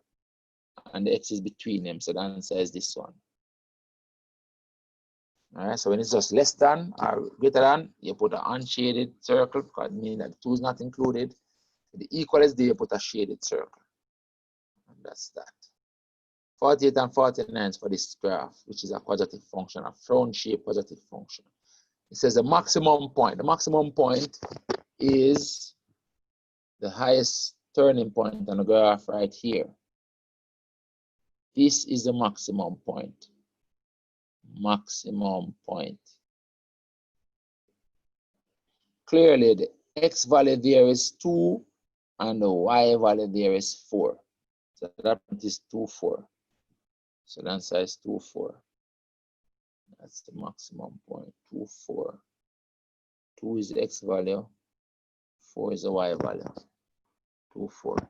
Next part now says the values of x at which the values of x at the point where the graph intersects y equals 0. Now, y equals 0 is the x-axis, you know. Y equals 0 is the x-axis. So, see it here. Y equals 0. This line is y equals 0. X-axis. And for good, the y-axis is x equals 0. The y-axis is x equals 0. So the question is asking where they intersect. So they intersect. The graph intersect the x-axis here and there, where x equals 0 and where x equals 4. X equals 0 and x equals 4. 0 and 4. That is it. 0 and 4. All right, that's number 49. All right, moving to number 50. It says, which of the following is the equation of a straight line? Remember, a straight line is one can be written in the form y equals mx plus c. All right, y equals mx plus not x, mx plus c. Any equation that can be transformed in the form y equals mx plus c is a line. This one is not a line because you're going to get the product. You can rearrange it and get xy equals 4. So if you get the product of x and y in an equation, it's not a line. All right. This one is a quadratic because of a square. This one also is a quadratic because of a square. So actually the line is this one, y equals mx plus c. That's a line. Easy question. This question says now, which of the following sets represent the function? So this function is really the same as saying f of x equals x squared plus Mute your mic, please. All right. So they want the pair of values. So you need to basically work out which of these set of pairs you will get from this function using this as your domain values, right? So you basically put in the x. These are your x values in this function right there. So let's work out what each value would give us. Let's use a red ink and show it. So the 0 will give us 3. If I put 0 here, so you're going to get 0 squared plus 3. All right. And then the 1, if we put 1 right here, so we're going to get 1 squared plus 3, which is 1 plus 3 is 4. It's going to take us to 4. And then if I put 2, let's erase this. If you put the 2, it's going to become 2 squared plus 3. The 2 squared is 4, and 4 and 3 is 7. So you're going to get 7 for the 2. So the 2 is going to take us to 7. And then the 3 is going to be 3 squared plus 3. 3 squared is 9, and 9 and 3 is 12. So the 3 is going to take us to 12 right here. So you're basically now looking for those pairings, right? Looking for those pairings. So the y values would be 3, 4, 7, and 12. So this one made this one wrong, because that is a 1, so that one out of it. 3, 4, this is 5. So this makes one wrong. That's a 5. 3, and this one also is wrong, because that's a 5. It's supposed to be a 4. 3, 4, 7, and 12. 3, 4, 7, and 12 are your output values, yes. So this means that the answer is D. That's it. All right. Let's mark the X right here. This one right here, let me not say it wrong right off the bat. Because I was looking for 3, 4, 7, and 12. This 5 makes this one wrong. All right. 3, 4, 7, and 12 are the output values. Next one. Line L.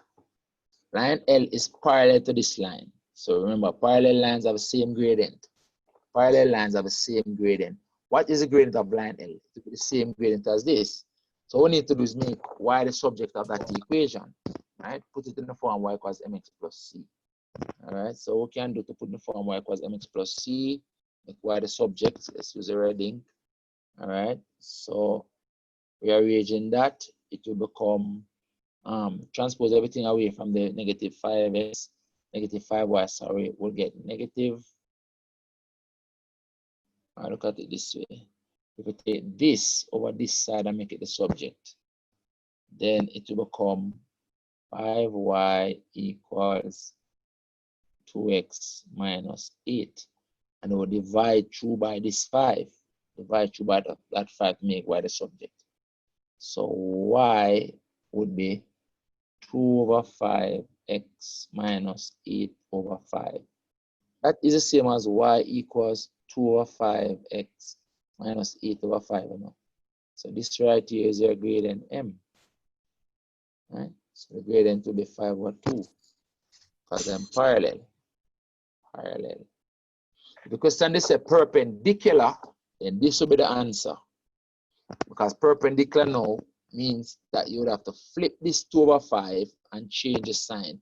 Perpendicular lines have negative reciprocal gradient. So if the lines, if the question that says it's a perpendicular instead of parallel, then this will be the answer. Flip the 2 over 5 and change the sign to negative. All right, but they said parallels, so parallel lines have the same gradient. That's 52. All right, this one now. Number, all right, so that's a transformation. So this question now says in the diagram, the translation is a translation which maps AB onto A prime, B prime. So basically, we can do it two ways. We can calculate it or we can observe what happens. So we basically can look at one point, right? So look here, for example. So you want to look from this point to this point, how many units across and how many units up it moved. So to go from 2 to 4, it means you got 2 units to the right and then to go from 5 to 6, it means that you go 1 unit up. So it's 2 to the right and 1 unit up. So that's a translation to 1. 2 to the right and 1 unit up. That's where it moved. All right, so you know, translation 2, 1 is the answer. But another way we could do it is actually do the calculation using the point A again. We would say A, you only need to do it with 1 point. You do the same thing with B, I do the same thing with A. So the point A plus the translation equals A prime. So therefore the translation will be equal to A prime minus A. Remember, we're doing transformation, use a column vector to represent the points. So the A prime is 4, 6. Minus the A is 2, 5. And so the translation will be 4 minus 2 is 2. And 6 minus 5 is 1. All right, so that will be the answer. Anyway, take it. So the easy way is just to look right here and observe. All right, but anyway, take it. The answer is 2, 1, which is B. I'm showing that you can also calculate it. All right, number 54. I'd like to set this question. So the diagram P, Q, and R is a parallel line. So this line and this line parallel. Remember, once you have parallel lines, you have Z angles, U angles, alternate angles, and internal angles. So you're looking for those. All right, so what's the relationship between P and Q? They are the angles in the Z right here. Alternate angles. So the Z, this is already. Right, this is a Z, this is a Z. Alternate angles. So this angle in the Z equals this angle in the Z. Alternate Z angles are equal. So those two angles are equal angles. Angles in the Z. All right. So they are equal. All right. I see on some paper they give the same question and put the correct answer B, and I might put the correct answer C. So not the letter is the answer. Is the answer is P equal Q, wherever they put it. Even they put it on a D. All right.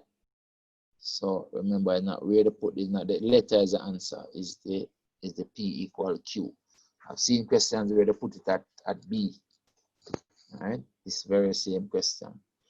All right, let's continue. This question says, a ship said 8 kilometers due east. Due east means towards the east. Remember, your cardinal direction is north, south, and you always spell we across here. Always spell we. So those are your cardinal direction. So if you go east, you're going towards the east. Due east means towards the east. So it goes 8 kilometers towards the east. So you go 8 kilometers here first towards the east. All right, from A to B, from A to B. And then it says 6 kilometers due north. So due north means towards the north. So it goes now 6 kilometers towards the north. So that's 6 kilometers that way.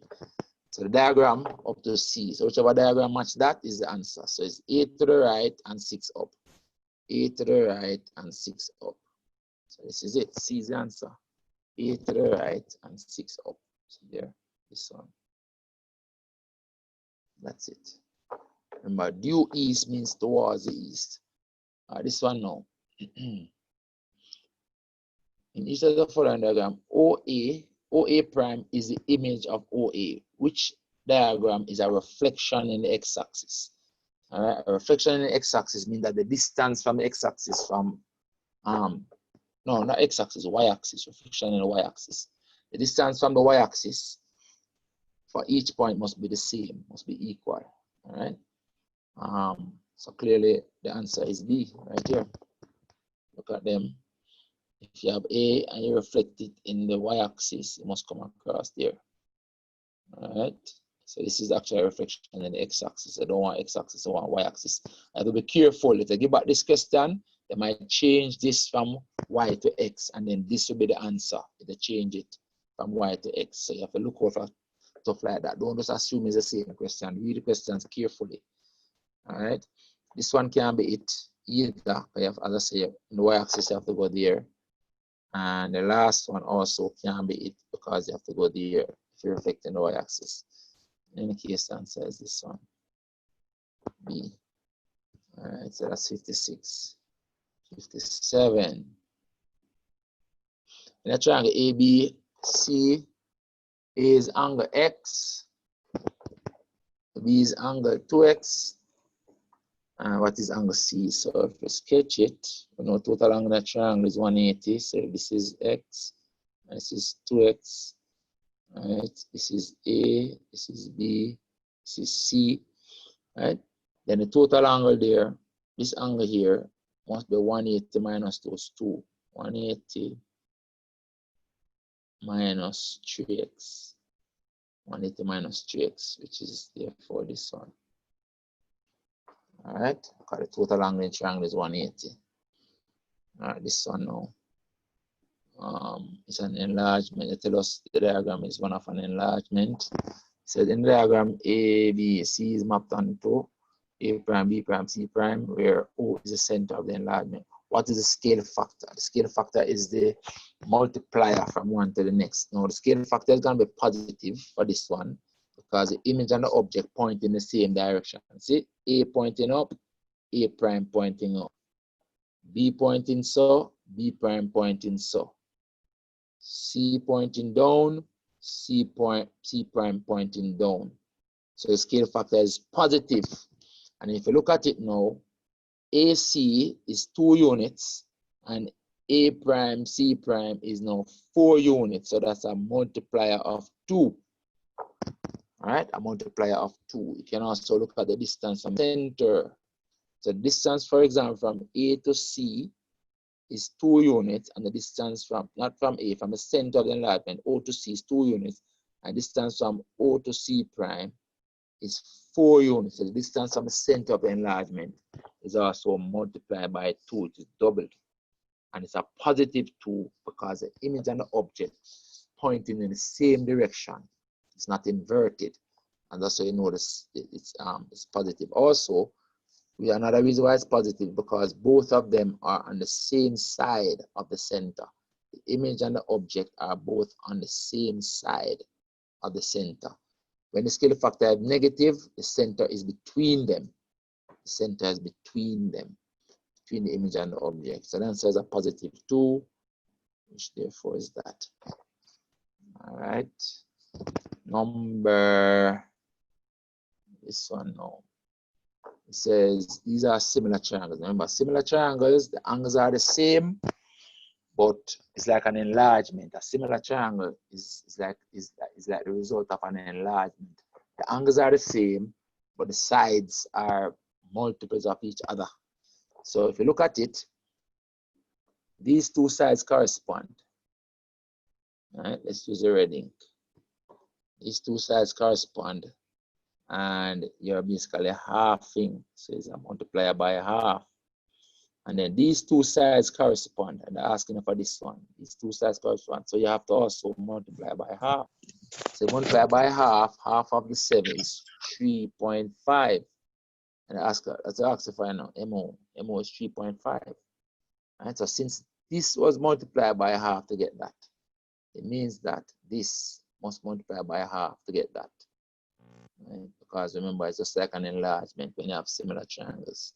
It's like the result of an enlargement transformation. So MO is 3.5 centimeters. That's that. This question now says, refers to the right angle triangle and give us the angle X and the Y and give us those two sides. The trig ratio of 4/8. All right, let's go. If we're using this as the angle under consideration, let's start with the Y.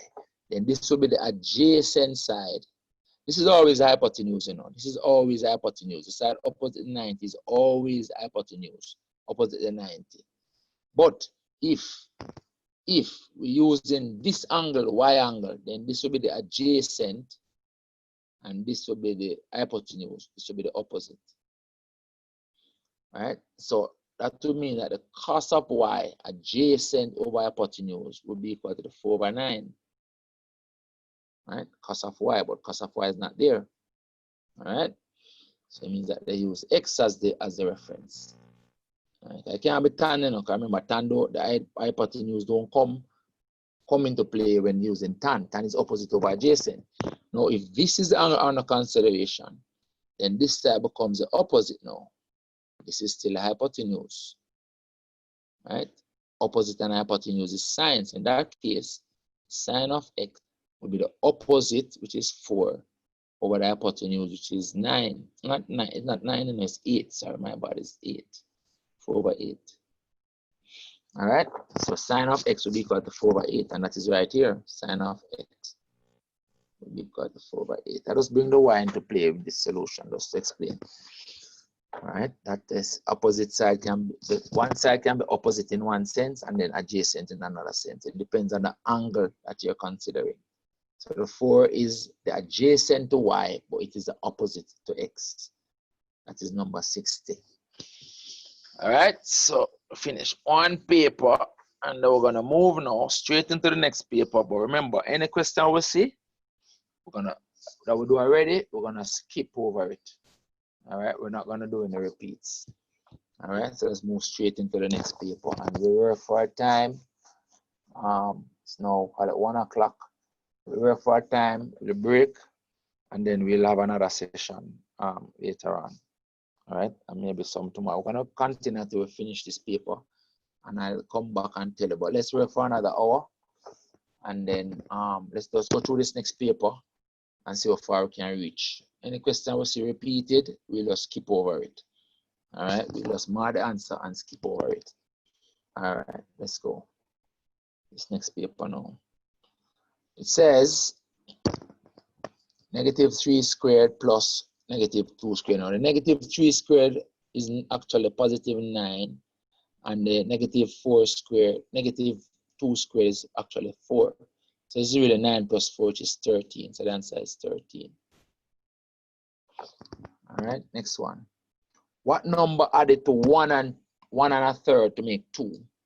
So if you have 1 1/3 and you want to reach 2, you have to add another 2/3, because 1/3 and 2/3 is another 1.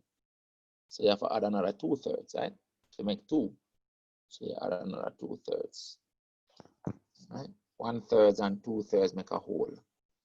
All right. So if you want to make 2, you have to add another 2/3. All right. This one now.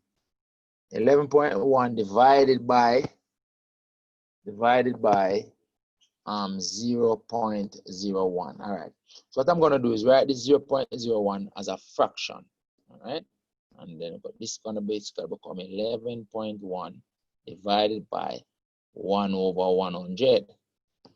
So to divide by 1 over 100 is the same as to multiply by 100. So it becomes 11.1 times 100, right, over 1. Or same as multiply by 100. And when you multiply by 100, you basically move this decimal point 2 places to the right. 1, 2 to the right.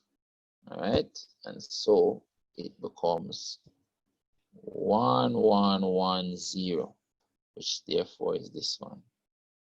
1110. All right. Next one.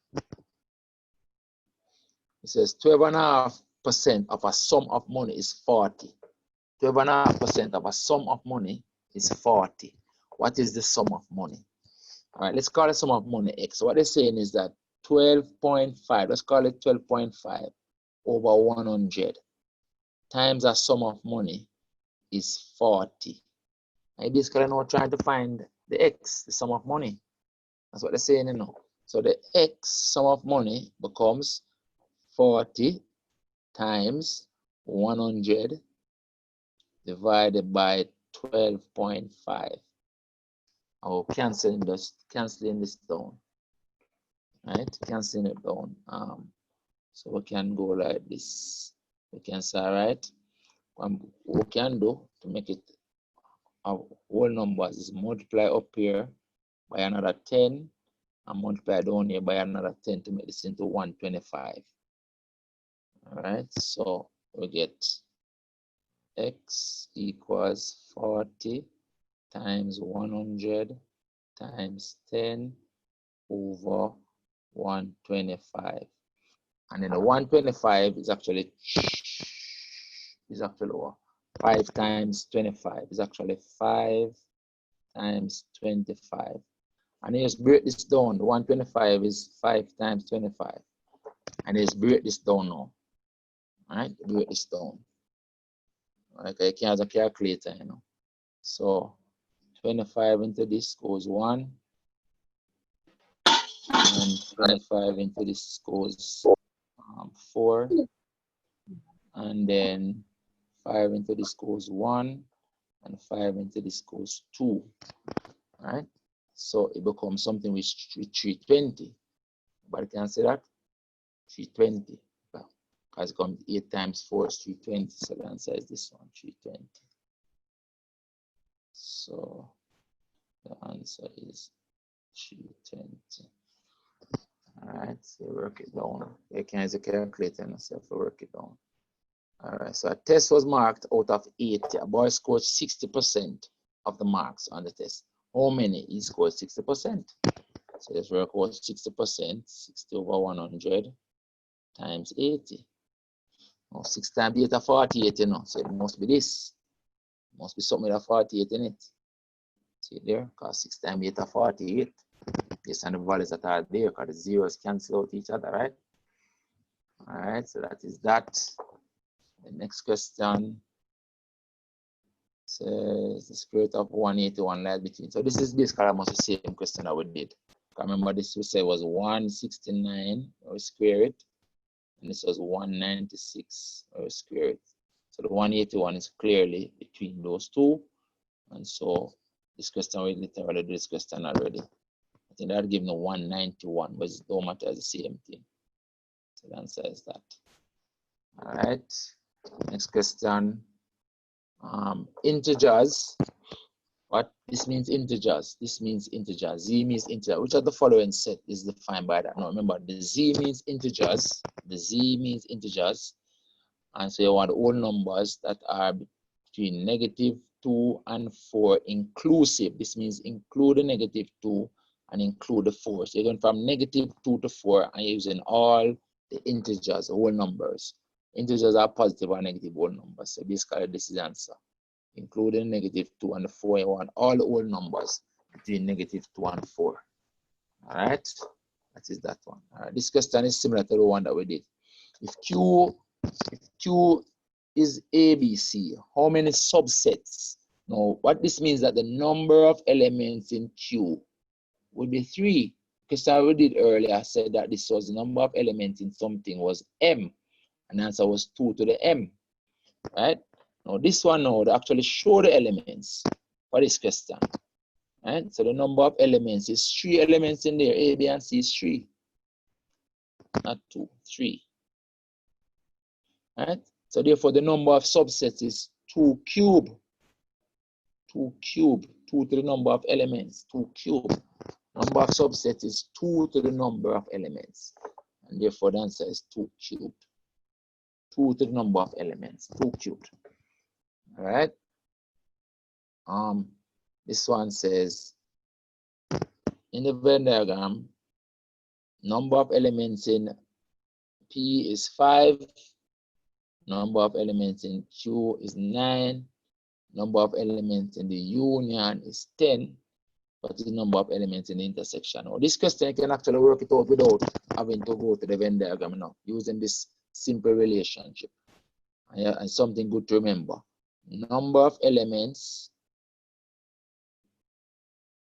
Let's look at it. Number of elements in P plus number of elements in Q must equal number of elements in P intersect Q plus number of elements in P union Q. That's a relationship for any two finite sets. And just put in the values here. The number of elements in P is 5. Number of elements in Q is 9. Number of elements in union is 10. So what do we need here for the two sides to be balanced? This is 14. So for this side to be balanced, this must be 4. So the answer is 4. Simple as that. And that goes for any two finite sets. And this is something good to remember. Number of elements in P plus the number of elements in Q will be equal to the number of elements in the intersection of P and Q plus the number of elements in the union of P and Q.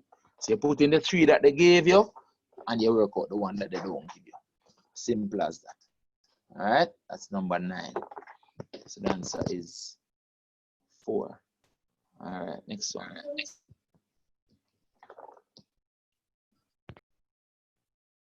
This one says P are prime numbers, Q are odd numbers, R are your even numbers. Which are the following is empty? All right, so we know that no odd number there's no odd number that is even, right? In fact, 2 is a prime number that is also even. 2 is the first prime number, you know. Right? 2 is a prime number which is even, right? So there are prime numbers that are even and there are prime numbers that are odd, because 3 also is a odd prime number. So 2 is an even prime number and 3 is an odd prime number. So any one of them with the P can be empty. All right. So what we know is that no odd number is even. No odd number is even. So the set with the intersection of Q and R must be empty, which is this one. This one is the empty set, right? Empty set. I want to know which one is empty. That don't have any element in it. So that will be empty set. All right. This question says now, if P is that and Q is that and S is that, what is P intersect Q intersect R? What is in R3? See there, the 2. 2 is the only element that is in R3. So the answer is this one. 2 is the only element that is in R3. So that is that. All right. This question is a very popular question.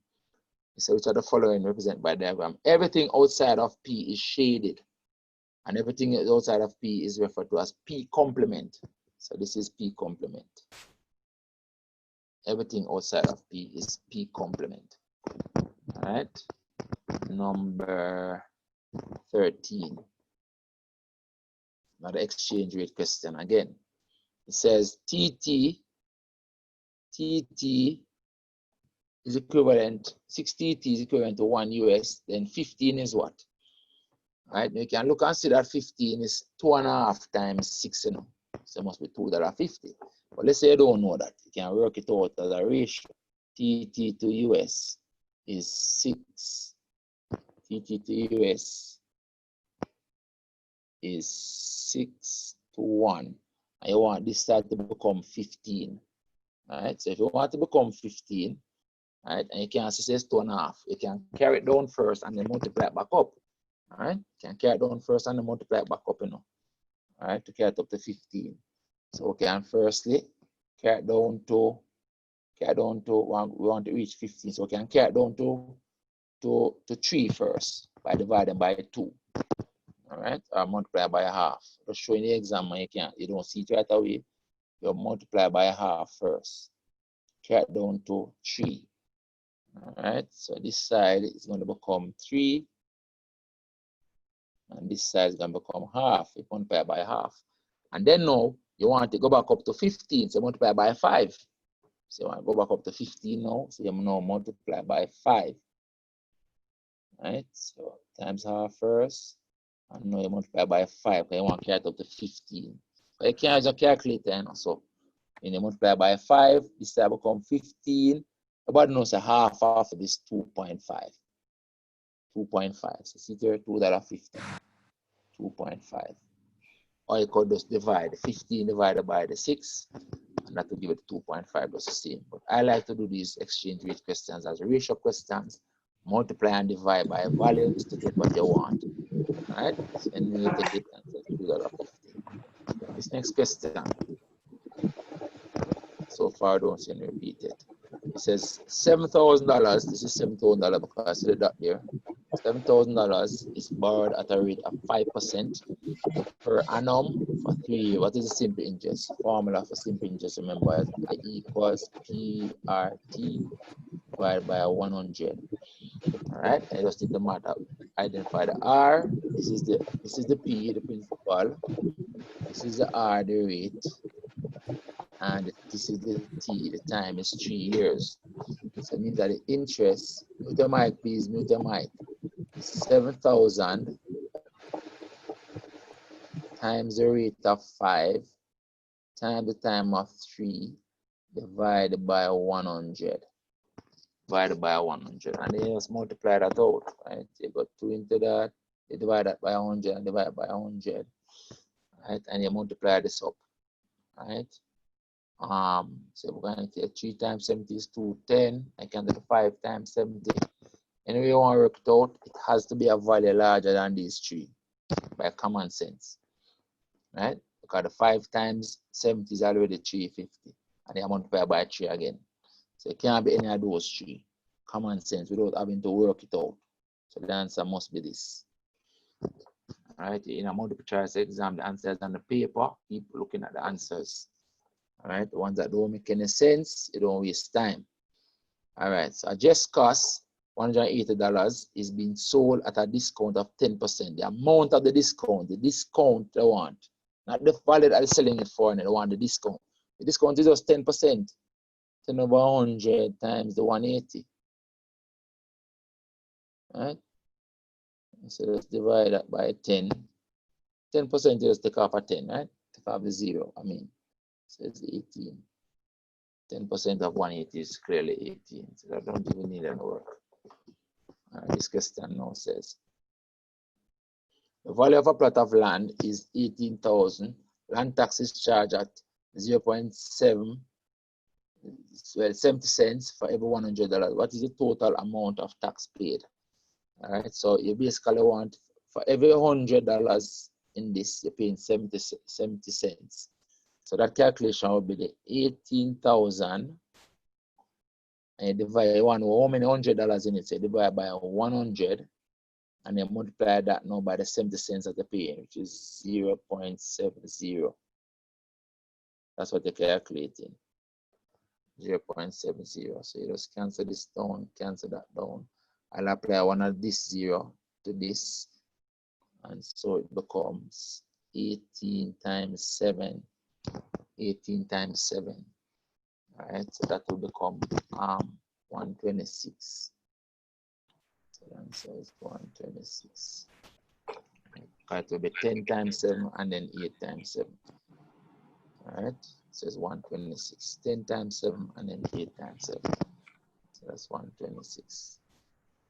All right, it will be 70 plus 56. 10 times 7 is 70, 8 times 7 is 56. Mute your mic, please. Mute your mic. Mute your mic. Mute your mic. Give me a second.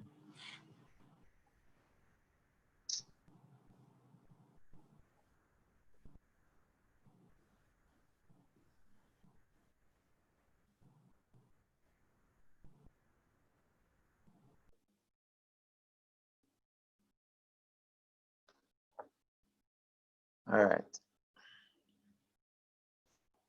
Next question. At the end of a year, a car was worth 5% less than it was worth at the beginning of the year. If the car was worth $9,500 at the December, that's at the end of the year now, it worth $9,000. Then the value at the beginning of 2016 and January. So basically, this is the amount after the discount is taken. All right. Now, if it were 5% less, that means that the new value is actually 95%.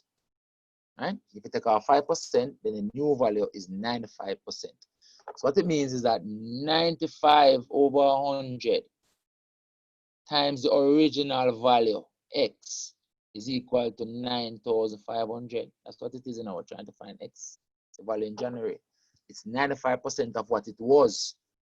All right, and this is clearly then 10,000 because, you know, this is clear. Look at this 95 cancels this 95, right, on this side, and then multiply the 100 across here, right? So we get 10,000. So X is 10,000. So the X becomes 10,000, 100, 100, which is 10,000.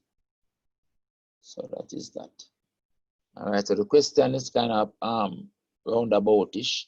Remember, you know, if it depreciates, you take off 5%, it's worth 5% less. So if you take off 5%, then the new value is 95%. So So all I did is say 95% of the original value, which I call X, is 9,500 because they tell you that this is the value at the end of the year in December. And they now want to know what the value was at the beginning of the year. Right? That is after we take off the 95%. So 95% of the original value is 9,500. So it means that the original value is 10,000. All right? That's that. Next one. A loan of 8,000 was repaid in 24 monthly installments of $400. The rate of interest on the loan. So to find the rate of interest, we need to find the interest first. All right? So what it is that they paid 24 times $400. That's what they paid. So what they paid, all right, let's write the loan. So the loan, this is the loan, 8,000 is the loan. Let's write it here. The loan is 8,000. I want to know what the interest is. So what they paid? They paid 24 times $400. They paid 24 times $400. So basically 4 times 24 is 96. So $9,600. So that's $9,600 they paid. They paid $9,600. So that's the amount that they repaid. Remember, they borrowed 8,000, you know. So they paid $96,000, they only borrowed 8,000. Means that the interest is 96,000 minus 8,000 must be 1,600. The interest is therefore $1,600. They paid $1,600 more than they borrowed, and therefore the percentage interest will become the interest of 1,600. Mute your mic, please. Divided by the loan. That's the interest on the loan. Divided by the loan. Multiply that by 100. That's what you're working on. All right, and clear that at 20%. Clear that is 20 because the 16 divided by the 8 is 2. All right, so you know, says must sum with the 2. This is 100. Must sum with the 2. It's an answer. 20% has to be. That's why I work out to be 20. Because the 16 divided by 8 is 2. So you must get something with that 2. So the answer must be 20. All right, don't even have to waste time working this out. It must be 20. All right, so everybody understands that. So they paid 9,600 and only borrowed 8,000. All right, so it means that the interest was 1,600. So the percentage that they paid back is 1,600 divided by the original amount that they borrowed, which is 8,000 times 100. So the interest was 20%. All right, that's percentage interest. Next one. We did this one already. Right? We did this one and the answer was this. We did this one on the previous paper. I'm not going to waste time and redo it. This one now. At a sale, each book was marked $3 off the original price. So they're taking $3 off the original price of each book. Daniel paid $46 for 2 books, right, that had the same sale price. So he paid $46 for 2 books. That is after him take off the $3 off each of them, you know. He said, what is the original price on 1 book? All right, so look at it. So he paid for 1, paid for 1. How much he paid for 1? If he paid $46 for 2, then he paid $23 for 1. He paid $23 for 1. And so the original price must be 26 because remember them took off $3, you know. So you add back the discount, add the discount back to know what the original price was. Right, so you paid $23, he's paid for 1 $23, add back the discount, add discount. You add back the discount of $3. Add back the discount of $3. So that's $26. $26 is the original price. I'll call it the mark price. So the mark price for 1 must have been $26. Hope you understand that. He paid $46 for 2 after him get the discount. So it means he paid $23 for 1 after him get the discount. So the original price must have been 26 because he got a $3 off.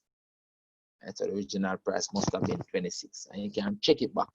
If the original price was 26 and get a discount, that means he paid 23 for 1 and a 2 in by, so you pay 46 for 2. So you can check back with the answer. Right? So this is a question that you could check back when the exam is over or when you finish. Check to see if it is correct by working backwards. All right, this question now. So I want to add these fractions. Remember, when you're adding fractions, you want the denominators to be the same. You want them to become related. So let me set it up here. So we have 1 over 5x. And we're adding 2 over 3x. Now we can make the two denominators the same by bringing both of them to 15x. This is 5x. So to bring both of them to 15x, we would multiply this fraction by 3 over 3 and multiply this fraction by 5 over 5. I'd like to multiply them by 1. So the two fractions would now be related. So this one become 3 over 15x plus this one become 10 over 15x. Now that they have the same denominator, you just add the two numerator values and put by the same denominator.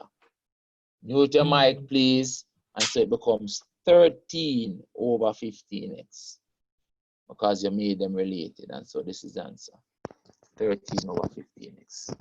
All right. Next question. When 5 is added to a certain number, they don't know the teller number, so I call the number x. When 5 is added to a certain number and the result is multiplied by 3, let's set it up. When 5 is added, we add 5 to a certain number, which you don't know, we're calling it x, and the result is multiplied by 3, the final answer is 27. That is the equation that they just told us, you know. And we're trying to find the value of x. When 5 is added to a certain number and the result is multiplied by 3, the final answer is 27. What is the original number? We're trying to find x right here.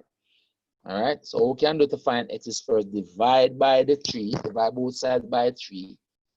Right, we will say that the x plus 5 is now equal to 9, because 27 divided by 3 is 9. And clearly, 4 plus 5 is 9. Or I can say subtract the 5 to get the x equals 4. And we want to look at it, the x equals 4. Question like this again, you can test it. Right? Answer is 4. You can test it when you work all the questions and you have time, you come back and you test it. When 5 is added to 4, add 5 to 4 equal 9. 9 times 3 is now 27. So you know, so you're right. You want to look at test. All right? That's what you want to do when you're finished and you want to check back. Use the answers to check. All right? We did this question already. All right? On the previous paper, and this was the answer. All right? 2 and 3/4. The same exact values, same values that they give. Check, make sure the same values. We did that one a while ago. All right? Work them out in the examiner. All right? But that's it. This one, we basically want to make x the subject in the middle. That is at 2x. So we just divide 2 by 2. Divide all the sides by 2 to make x go in the middle. Divide all the sides of that inequality, that interval by 2. And so it will become 2 less than x less than or equal to 3. Divide this by 2, divide this by 2, and divide this by 2. You divide through by 2. And because I divide them through by a positive number, there's no need to reverse the inequality sign. If you're dividing by a negative number, we would have to reverse these two inequality signs. But because we divide them by a positive number, we don't need to reverse the inequality sign. And so for the answer for this one is this. Let's divide through by 2 to make x the subject of that inequality. All right, that is that. Next question. Next question says, the sum of two positive numbers p and q is 32 and their difference is 12. What is the smaller value? All right, let's set it up as two equations. P plus q, let's say, is 32. Then the difference, p minus q, let's say, is 12. We want the smaller one. So if we want the smaller one clearly is q. Q them want to know. Careful, because you subtract a big one minus a smaller one to get this, because they told us that both of them positive. All right, so in any case, we want to solve these two equations, and it's Q1. All right, Now, we can find the P first. That's easier to find the P first by just adding two equations. If we add the two equations, we're going to find the P first. P plus P is 2P. This Q and this minus Q cancel out each other. And then this and this becomes 44. And if 2P is 44, then P is 22. Right? Now, look right here. If P right here says 22, 22 plus what equals 32? 22 plus 10. So Q must be 10. Right? Similarly, down here, if you look at it down here, if the P is 22, 22 minus 1 is 12. 22 minus 10. So it shows that the Q is 10. All right, so the Q is 10. Smaller one, the Q is 10. If they wanted a larger one, it would be 22, but it's a smaller one they want. So read carefully, smaller one. If the question says larger one, the answer will be 22. But I want the smaller one. All right, so that is that. Next question. So this one now, you're multiplying. And you have to multiply these two indices. Remember, when you multiply indices with the same base, you add the powers. So what will happen is that the 3 times 2 is 6. And then it becomes 6 times. And when you multiply this times this now, it's going to become, you add the power, it's going to become x to the 2 plus 3. And so it becomes 6x to the 5th power, which is this one. 6x to the 5th power. When you multiply indices with the same base, you add the power. All right. 2 matrices A and B. And we did this on the question over here a while ago. Let me go back and show, but I'm not going to go back. We did this a question like this. When we had the 2 matrices, the 2 by 3 and the 3 by 2 multiplying, right? It says 2 matrices A and B are conformable for multiplication, meaning that conformable simply means that the multiplication is possible. The multiplication is possible in matrices only when the number of columns in the first matrix equals the number of rows in the second matrix.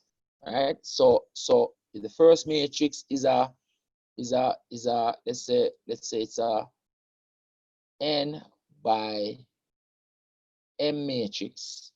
The second matrix has to be a m by something. So m by x, for example. For it to be possible, the number of columns in the first matrix must be equal to the number of rows in the second matrix for the multiplication of 2 matrices to be possible. They said that in that sense now they say they are conformable. And when the multiplication is possible, the resulting matrix will have the same number of rows of the first one and the same number of columns as the second one. So the result of those two that I'm setting up here as an example would be a n by x matrix.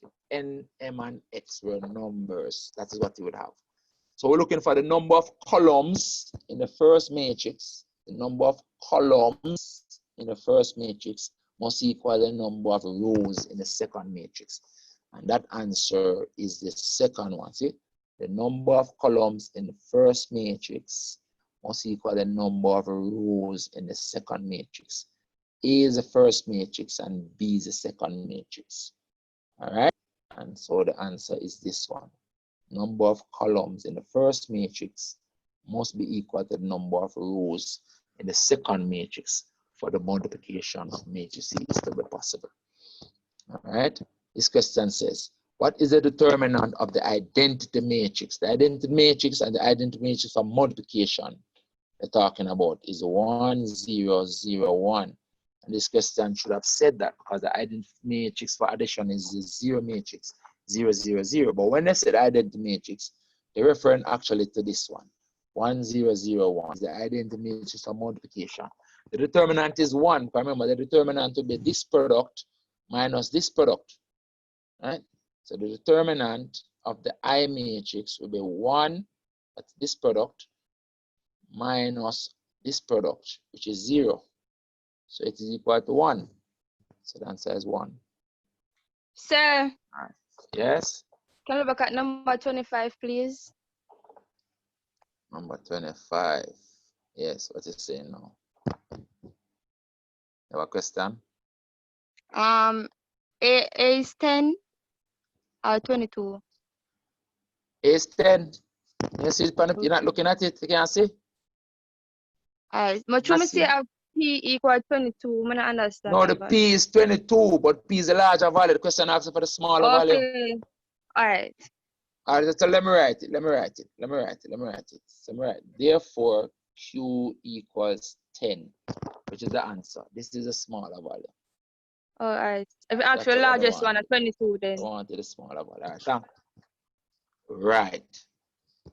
All right, good question. That's a good question because I left the paper the P equals 22, but the question didn't ask us for the larger value. We just have to work out the larger value first because the way all the two equations set up, it's kind of easier to just work out the larger value first by adding the two equations. You understand? But if you want, you could have worked out the Q by subtracting the two equations. Because if you subtract the two equations, you would get 2Q equals 20. If you subtract the two equations, you get 2Q equals 20. If instead we subtracted the two equations, subtract this one minus this one, right? The P would eliminate each other. Then the Q minus a negative 2Q becomes 2Q. So you will get 2Q equals, and then the 32 minus the 12 will be 20. And so the Q will be 10. So you could have done it that way as well if we subtract instead of adding. So you get the Q if you wanted to get the Q straight. See that? All right, let's move on. I wanted a smaller value. All right, so moving on now to number. So we did this now, number of this question. So this question says P is that matrix, Q is that matrix. What is P minus 2Q? So P minus 2Q would simply be 3, 2 minus 2 times this, which will be minus 2, 8. But understand that is P minus 2Q. And then this minus minus becomes a plus. Careful, it becomes a plus. So it becomes 3 plus 2, 2 minus 8. Then the 3 plus 2 is 5, and the 2 minus 8 is negative 6. So the answer is 5, negative 6, which is D. 5, negative 6. All right. This question is similar to one that we did, but it's different. So let's go through this one. So this one is a vector parallelogram again. Remember, the opposite sides are equal vectors. So you want to draw those on first. So these two sides are equal in length and parallel. So if this vector right here is U, then this vector also is U. And then this vector down here is V, note down, then the whole vector down here is also V now. But what happened now is that because the R is the midpoint, so that's why it's R is the midpoint on this side. Instead of putting a whole V down there, we can divide it and go half and half. So then here would be half of V. Here will be half of V downwards. And down here would be another half of V. I like to underline my vectors, so don't mind me underlining them, right? But I like to show the vector component. So that's a vector diagram now with the vectors shown on it. So remember, we're coming down. And the question is now saying we must find WR. So look at the diagram now. All right, let's use the blue for WR. So how do we go from W to R? We go out here and then to R there. W to R. So we'll go a U and then we'll go a minus half V because we're going in the opposite direction to the half V. So we'll go minus half V. So it's U minus half V. It took us from W to R. We'll come here first and then go up here. So this is U minus half V. Hope everybody understands that. So this is it. U minus half V is the answer. Simple and straightforward. All right. Next page. This question says, given that 1 millimeter is 1 over 1,000, same as saying 1 meter is 1,000 millimeters, and you want to go from 2,500 millimeters to meters, you just divide by 1,000, right? But make this complicated, right? You're going from millimeters to meters, you divide by 1,000, because the meter is a larger unit, right? Right? So you divide by 1,000, so you move the decimal point 3 places back, 1, 2, 3, you go to there, you subtract 3, 3 places back, move the decimal point, 3 places back, that's up with the minus, so it's now 2.5, so the answer is this. 2.5 meters. All right, straightforward. All right, this question now says, it refers to the diagram which shows a sector of a circle, and the angle in the sector is 60, and the radius is R. The radius is R. The area of a sector is a fraction of the area of the circle.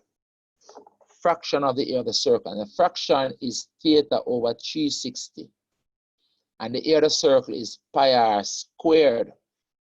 So the fraction is theta over 360. So it's 60 over 360 times the area of a circle. The whole circle would have been pi r squared. Remember, the sector is just a fraction of the circle, you know, and this is a fraction.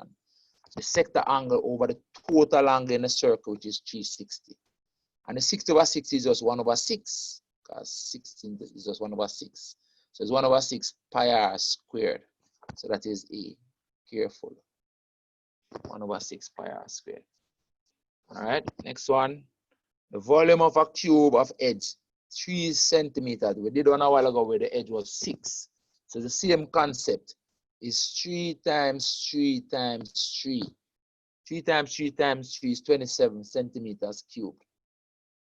All right, the one that we did on the paper a while ago said 6. So it will be 6 times 6 times 6. All right, this one now. The perimeter of a square is 48. What is the area? So the perimeter is 48. Remember, all sides of a square equal, you know. X, X, X, X. So it means that the perimeter of 4x is equal to 48. So it means that x is equal to 12. And so the area becomes 12 times 12, which is 144. Because if each side is on a square equal and the perimeter is 48, it means that each side is 12. And so the area is 12 times 12, which is 144. All right. Next one. Which of the following not drawn to scale as an area which is equal to this? Now, these are trapezium, right?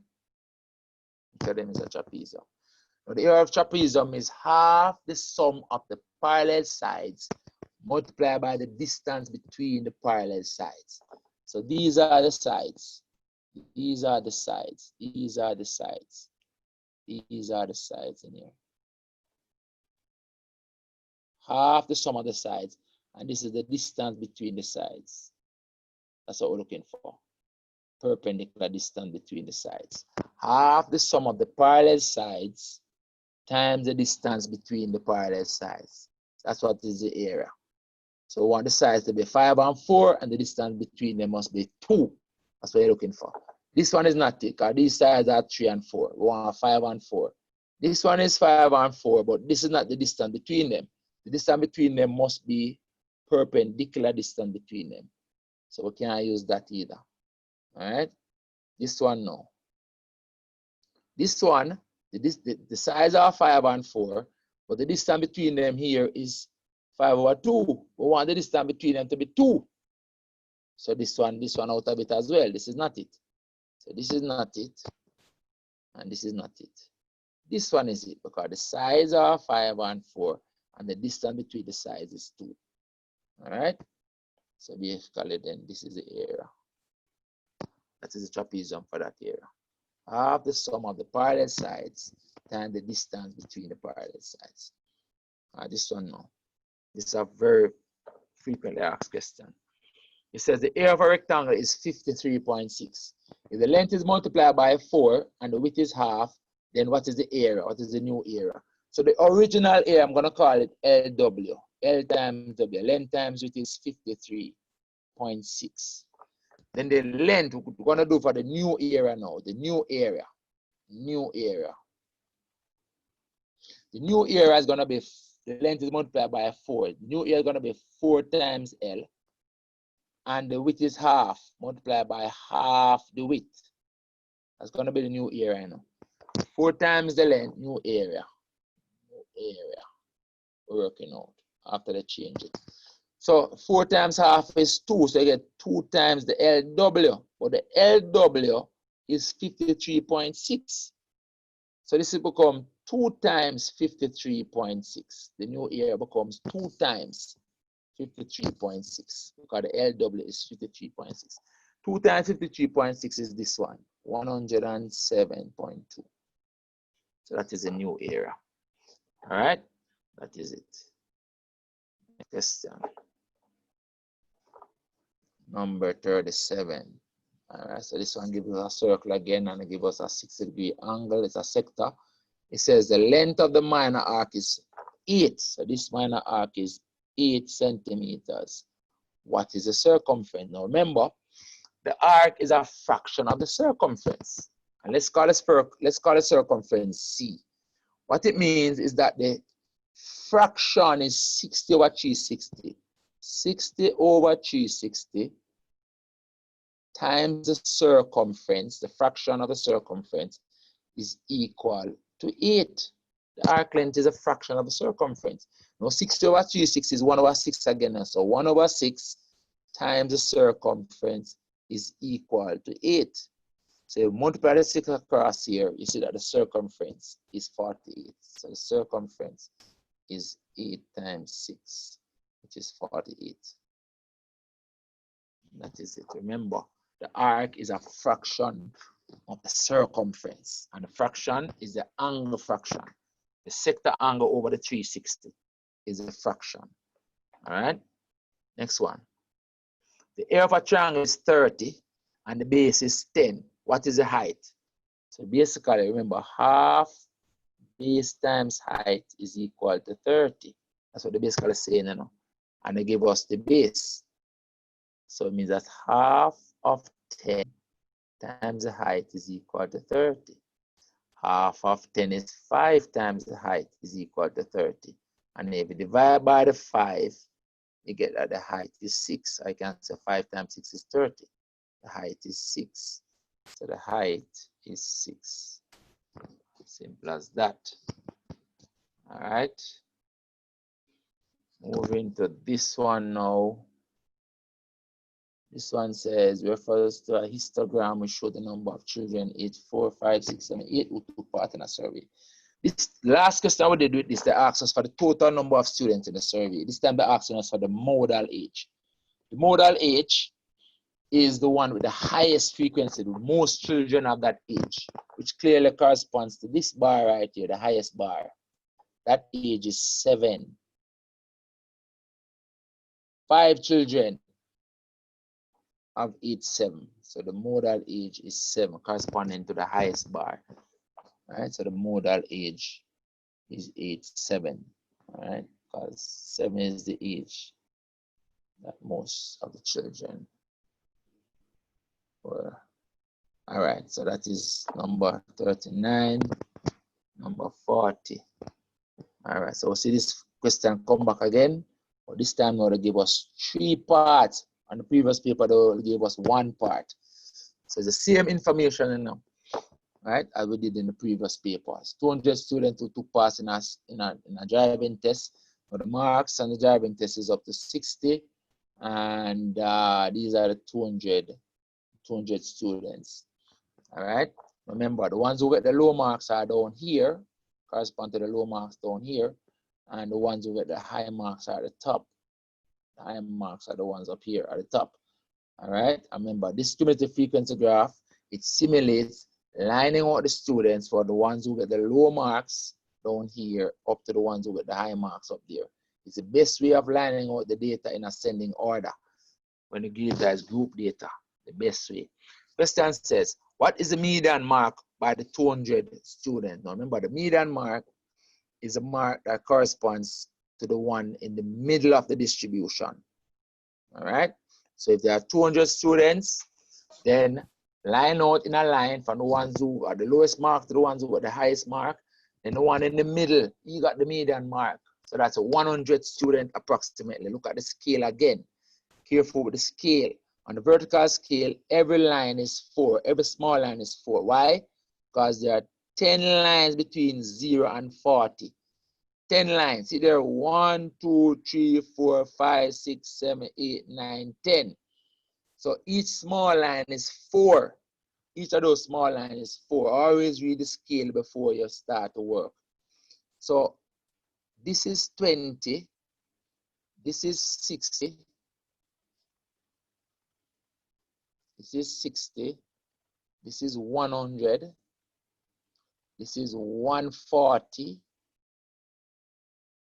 And this is 180. All right, 180. It's very important to have the scale. So the median, the position of the median is a 100 student right here. That is the position of the median, which we call Q2. That is not Q2, you know, that is just the position of it. The 100 student got the Q2 score, the median score. So you come across on the graph to here, and you read the score down here.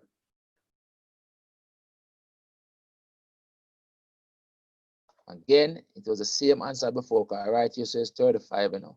On the horizontal axis, every line, every mark is 1. So that's 35. So it's halfway between 35 and 40. That's 37.5. So again, it's the same as before, but this time I add 2 more parts to the same question. 37.5 is the median mark. All right.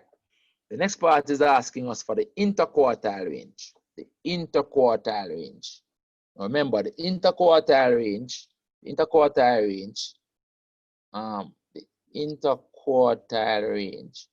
is the third quartile minus the first quartile.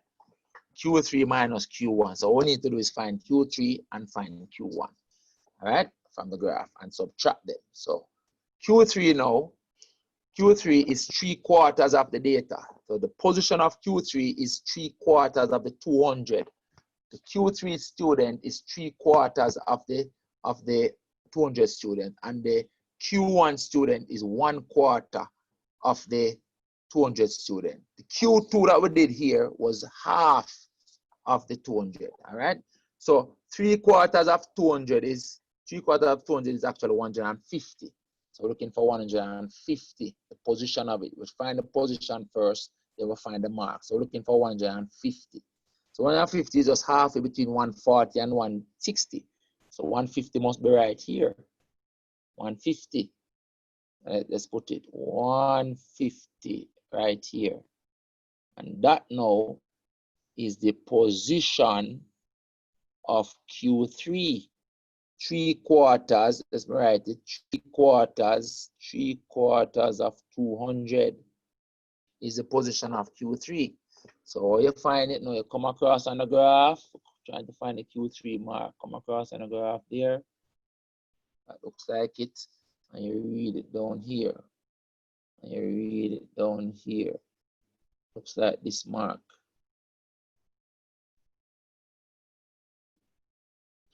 This right here was a Q2 mark. This is now the Q3 mark, which if you look at that, that is actually 40, 41, 42, 43. All right, looks like 43 to me. All right, so let's write 43. 43. So the Q3 is 43. Then we need to find the Q1. So the Q1 now is 1/4 of 200. 1/4 of 200 is the position of it. 1/4 of 200 is 50. So we need to find 50. So 50 is halfway between 40 and 60. So right here is 50. 50. Right? And that now is the position of Q1, which is 1/4 of the 200. So get the 50. And you need to find that mark now. So you come across on a graph. Remember, you know, this is estimation data. You know, statistics of group data is estimation. Everything is an estimate. All right, and then you read this down, and that looks like about 29. 29. All right. A second.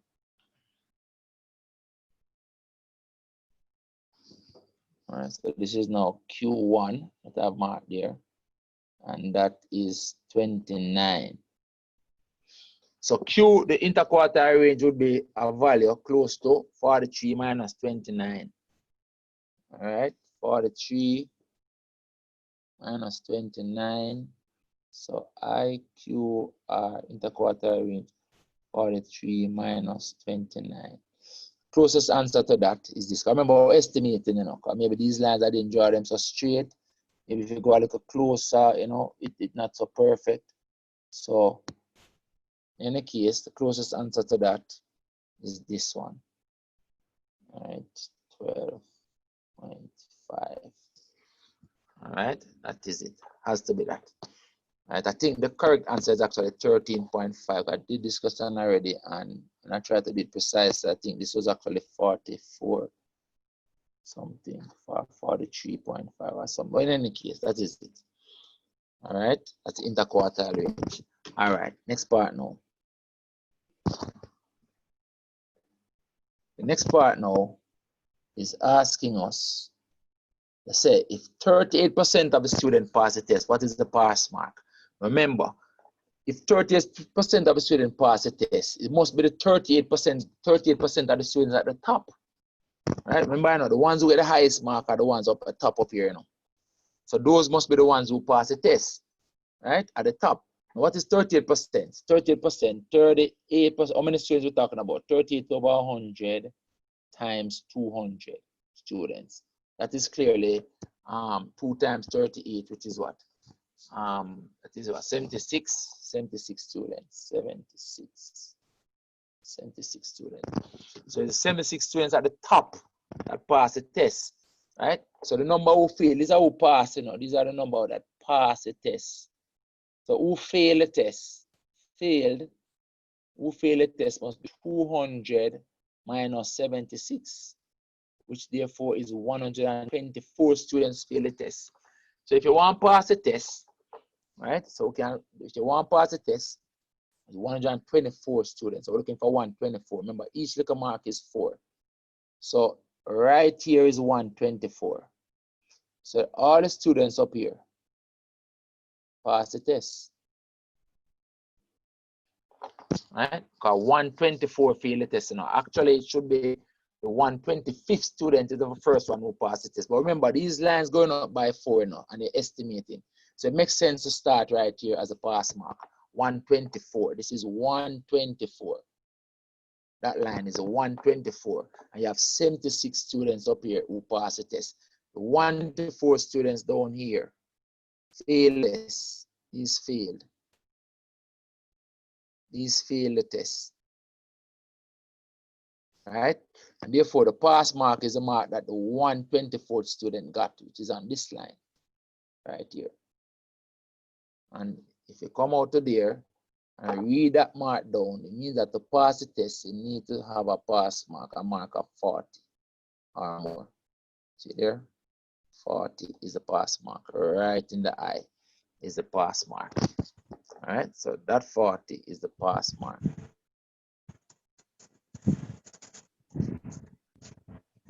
All right, hope you understand that. So the 38% who pass the test is 38% at the top. Remember, the students up here at the top got the highest mark. So the ones who pass the test are the 38% at the top. 38% of 200 is 76 students. So 76 students pass the test. So 124 students fail the test. So if you want to pass the test, you have to score higher than what the 124th student got. Because the 124th student is the last one who failed the test. The 124th student. So get more than what the 124th student get, and you pass the test. The 124th student got 40, so the pass mark is 40. See there? That's it. All right. That's that. Spend some time on that question because I really and truly believe this one is one that will be repeated. And we need to understand it in case they make a little minor change. Just as though they change it from that question a while ago to this one, they can change it again. So we need to understand what we're doing. All right, this one we did this one a while ago, I think.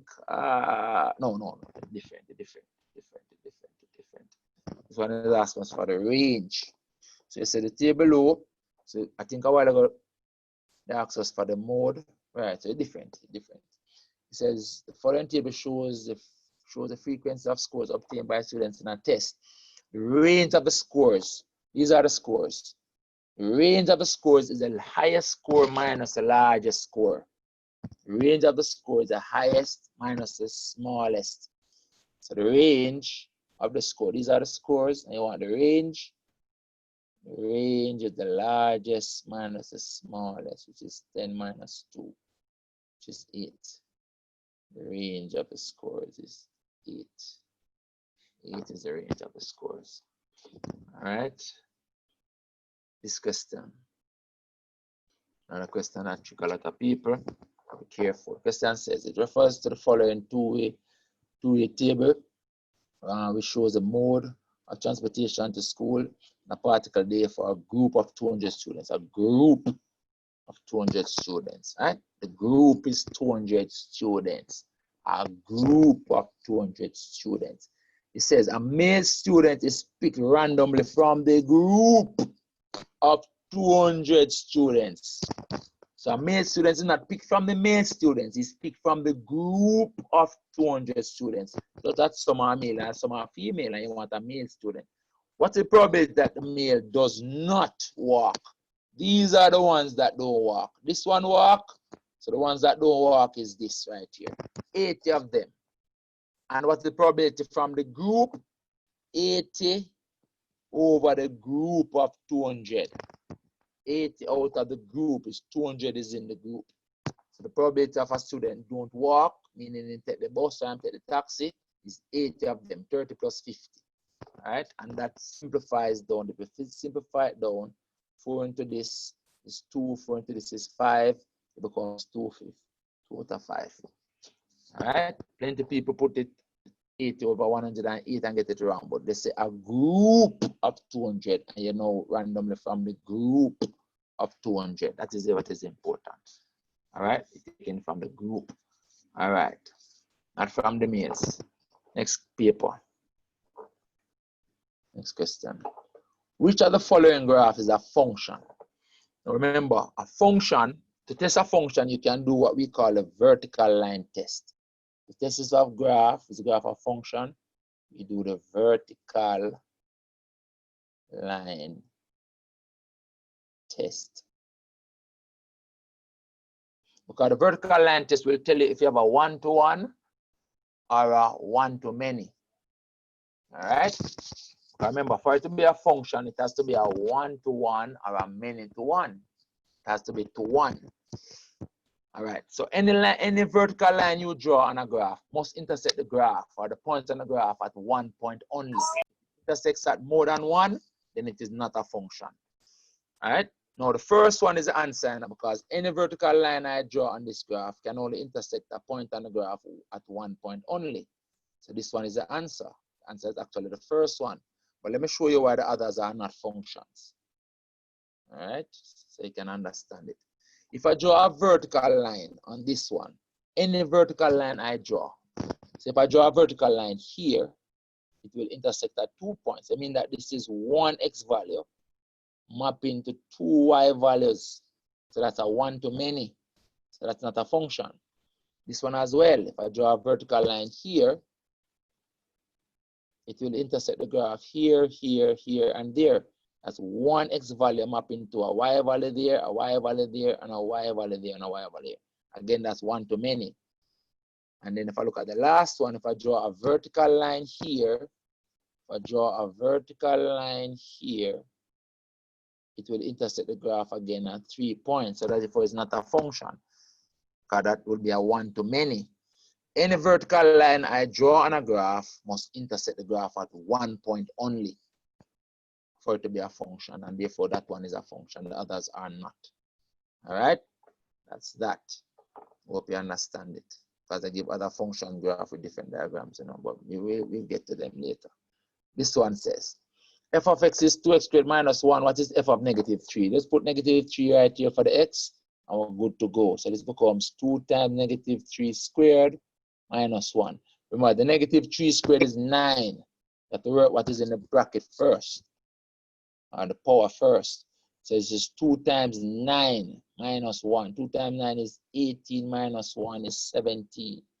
So the answer there is 17. Gone fast. This question says the straight line AB cuts the y-axis. I've seen questions where they say cut the x-axis. So read carefully. We cut the y-axis. Sometimes they say cut the line x equals 0. Remember the y-axis is x equals 0. They could have said x equals 0. The x-axis is y equals 0.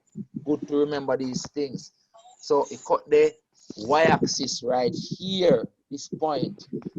At that point, the x value is 0. That's why the y-axis is as an equation x equals 0. And the y-axis value, the y value there is negative 2. That's the answer, 0, negative 2, which is right here. 0, negative 2.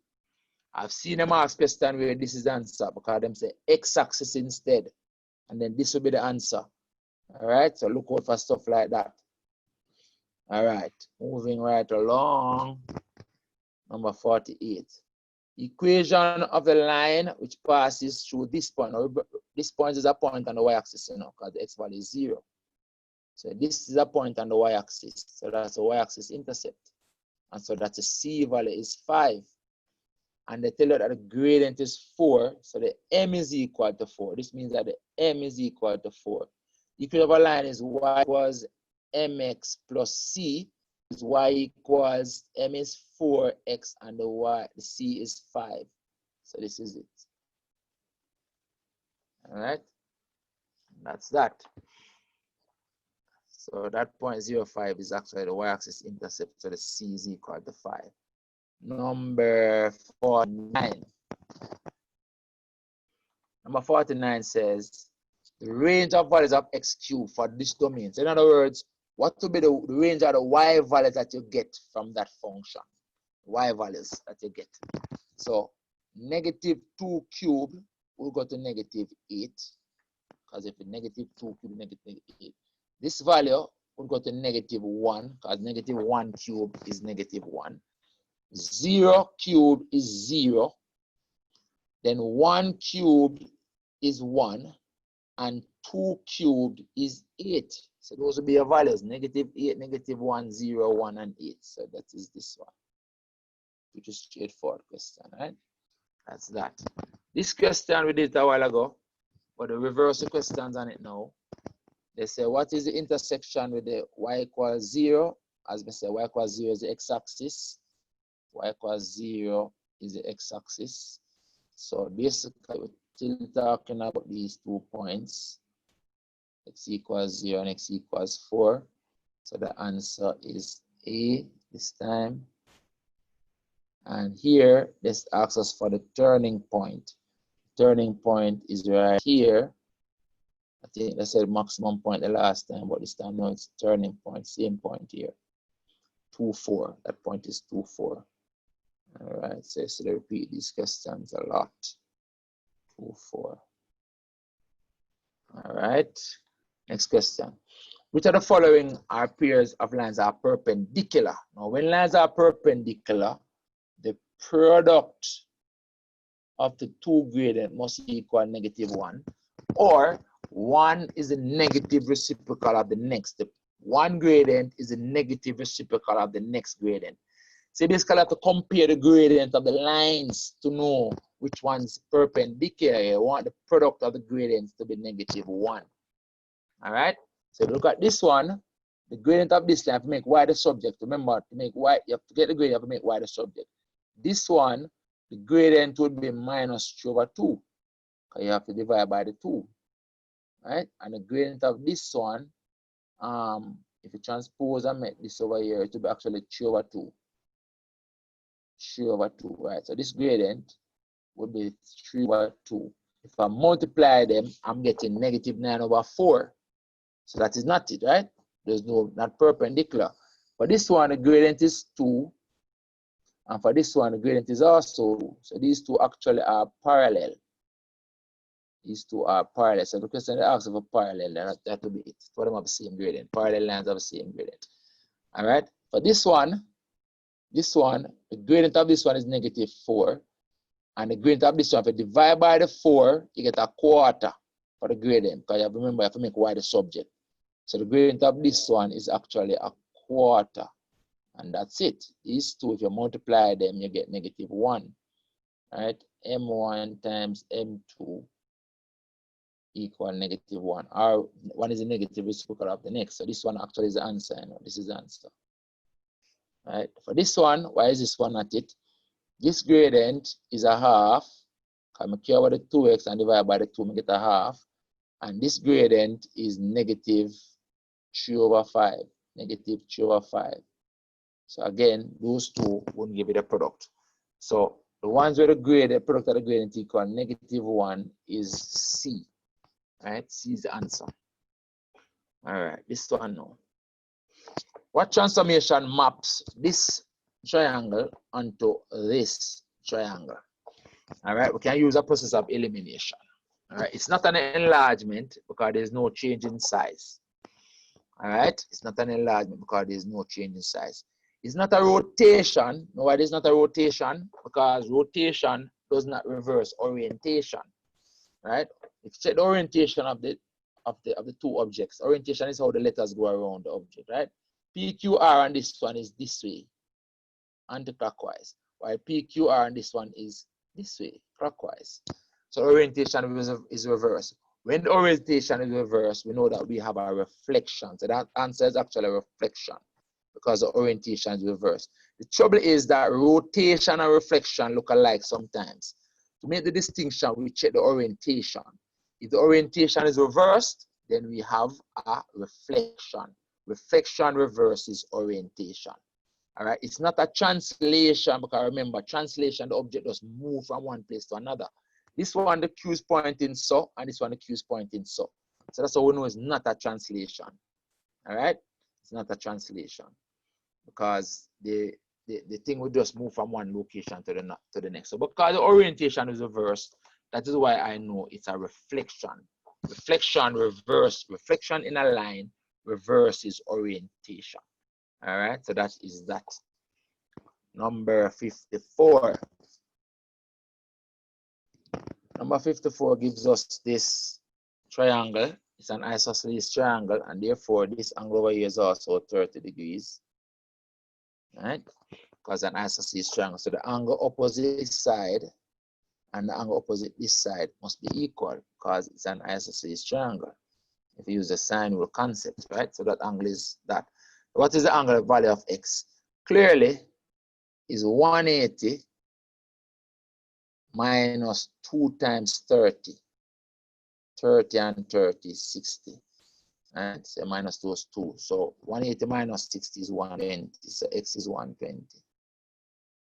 Nice and easy question, that one. This one is a parallel again. See, the answer a while ago that we did before. The answer was, they gave P and Q the question a while ago. This time is X and Y, but it doesn't matter. It's the same parallel lines. I will still have the alternate angles again. See the Z angles, right? They are equal. So the answer is this one, X equal Y. Angles are equal. The question that we did earlier, they gave P and Q, don't matter. Parallel lines, and you have the Z angles or the alternate angles there. That is that. We did this question a while ago. And the answer was what? 3.5, because it was half.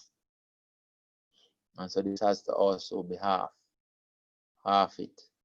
All right, times half, so times half to 3.5. So the answer is 3.5. We did this question before. This one now says, image of P, 1, 2 under translation is -5, -4. What is the translation? In other words, what change would take it, what value would take it from? What value would take it from 1 to -5, and what value would take it from 2 to -4?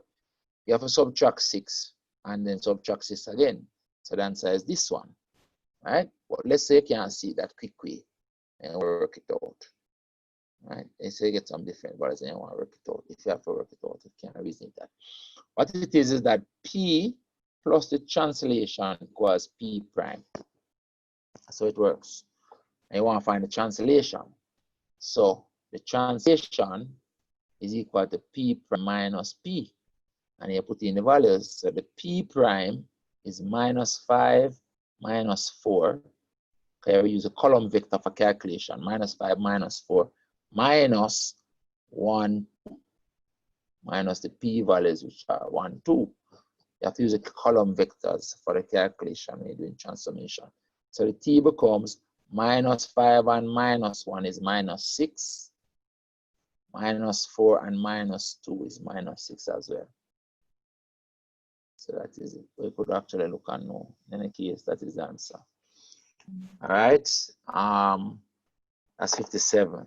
Then we come to 58. 58 is similar to the one that we did before. With the enlargement, same thing again. The image and the object point in the same direction, right? An enlargement, and they want us to tell them the scale factor. Again, if you look at this, that is 2 units, and this is now 4 units. The scale factor is positive because the image and the object point in the same direction, and both of them are on the same side of the center. All right, we could also look at the distance from the center, as we said. Hold on a second. Right. We could also look at the distance from the center. This distance to C is 2 units. So the distance to C prime is 4 units. So you see everything is doubling and it's positive. So the scale factor is +2. Question we did a while ago, the answer was the 2 was at D, +2. All right. Next question, you know. A plane is flying in a direction 0.45 degrees on a course in a clockwise direction, and changes course in a clockwise direction to 135 degrees. The angle through which the plane turns. All right, let's look at this question. Let's sketch it. So we're going to set up a bearings diagram. So bearings, remember, is measured from the north line. All right, so let's draw it down here. So let's say that this is our north line here, and the plane is going at 45 degrees here. Plane going so. Don't need so much. All right, plane going here, 45 degrees. That means that this angle is 0.45. I'm not going to put 45 degrees. 0.45 degrees. I'll even have the 0 because for space constraint. That's where the plane going. When the plane got to this point, it changed course, and it's now going on a bearing of 135 degrees. So the angle, but the bearing angle has to be clockwise on the north line, you know. So it's now going 135 degrees. So it's going down here, because this angle has to be 135 degrees. All right, 135 degrees. So this is how the plane going first, and it turned and is now going so. So what angle did it turn? So if you let's use a blue ink to show the angle that it turned. It was originally going this way. That was its original direction, you know, this. That was its original direction. And its direction is now this that I've drawn. This is now its direction. Right? So clearly, right? Clearly, it turned through this angle right here. Right? This up here is the same 45 degrees that down here is, you know, call those corresponding angles. And now right here, so everything is 135. So it must have turned through 90 degrees. Right? From this direction to this direction now, it turned 90 degrees. It make a 90-degree turn in its direction. All right, so the answer there is 90 degrees. So this is it. 90 degrees it turned.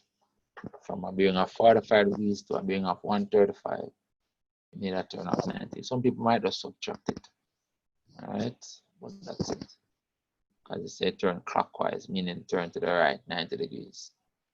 That is number 59. And then we come to number 60. It says, the diagram at horizontal scale shows the angle of depression. The angle of depression is this angle looking down here. Remember, angle of depression looking down is equal to angle of elevation from the other end looking up. So this angle is also 30 degrees. How could those alternate angles are equal z angles? So that angle inside the triangle there is 30 degrees. Then they gave us this distance as 10.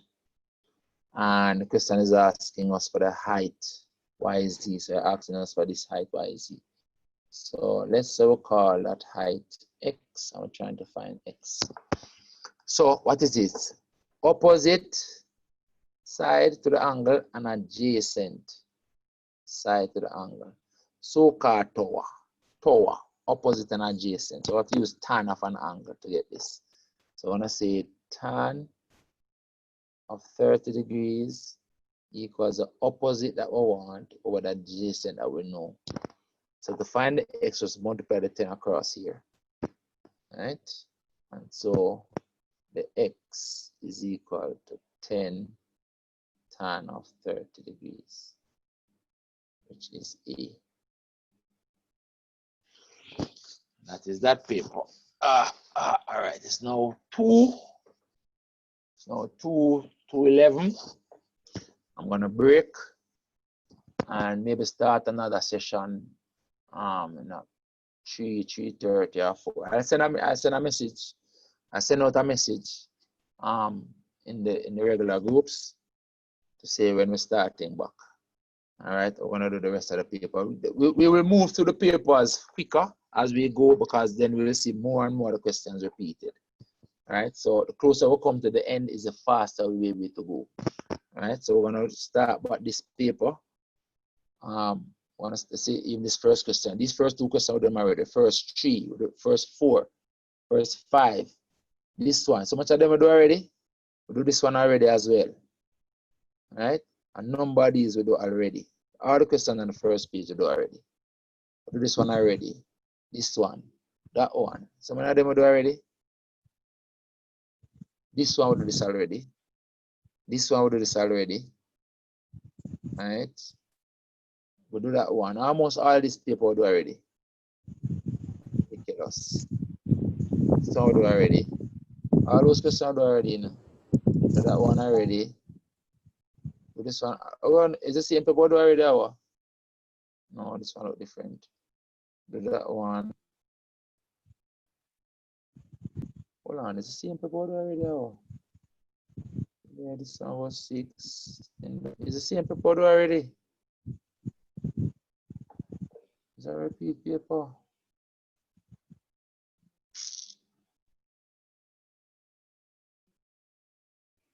It's the exact same paper.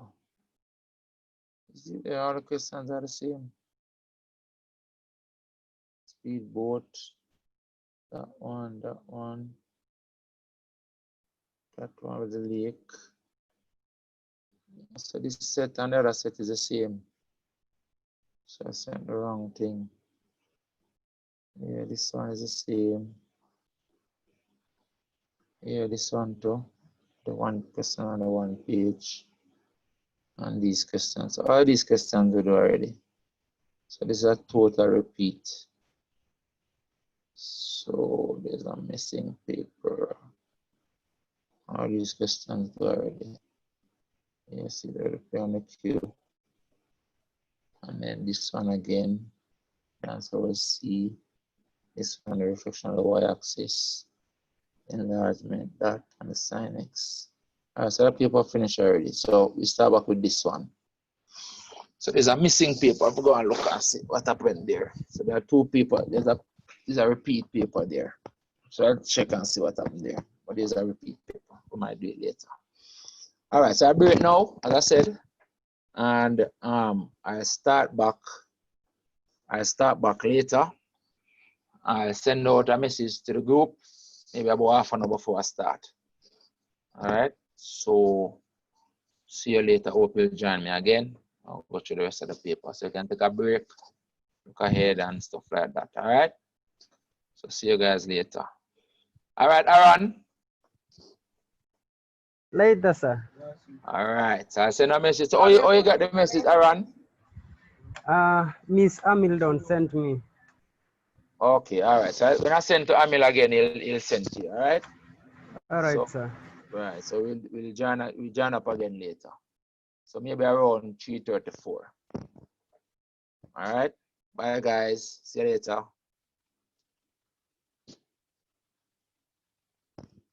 Later, sir. All right.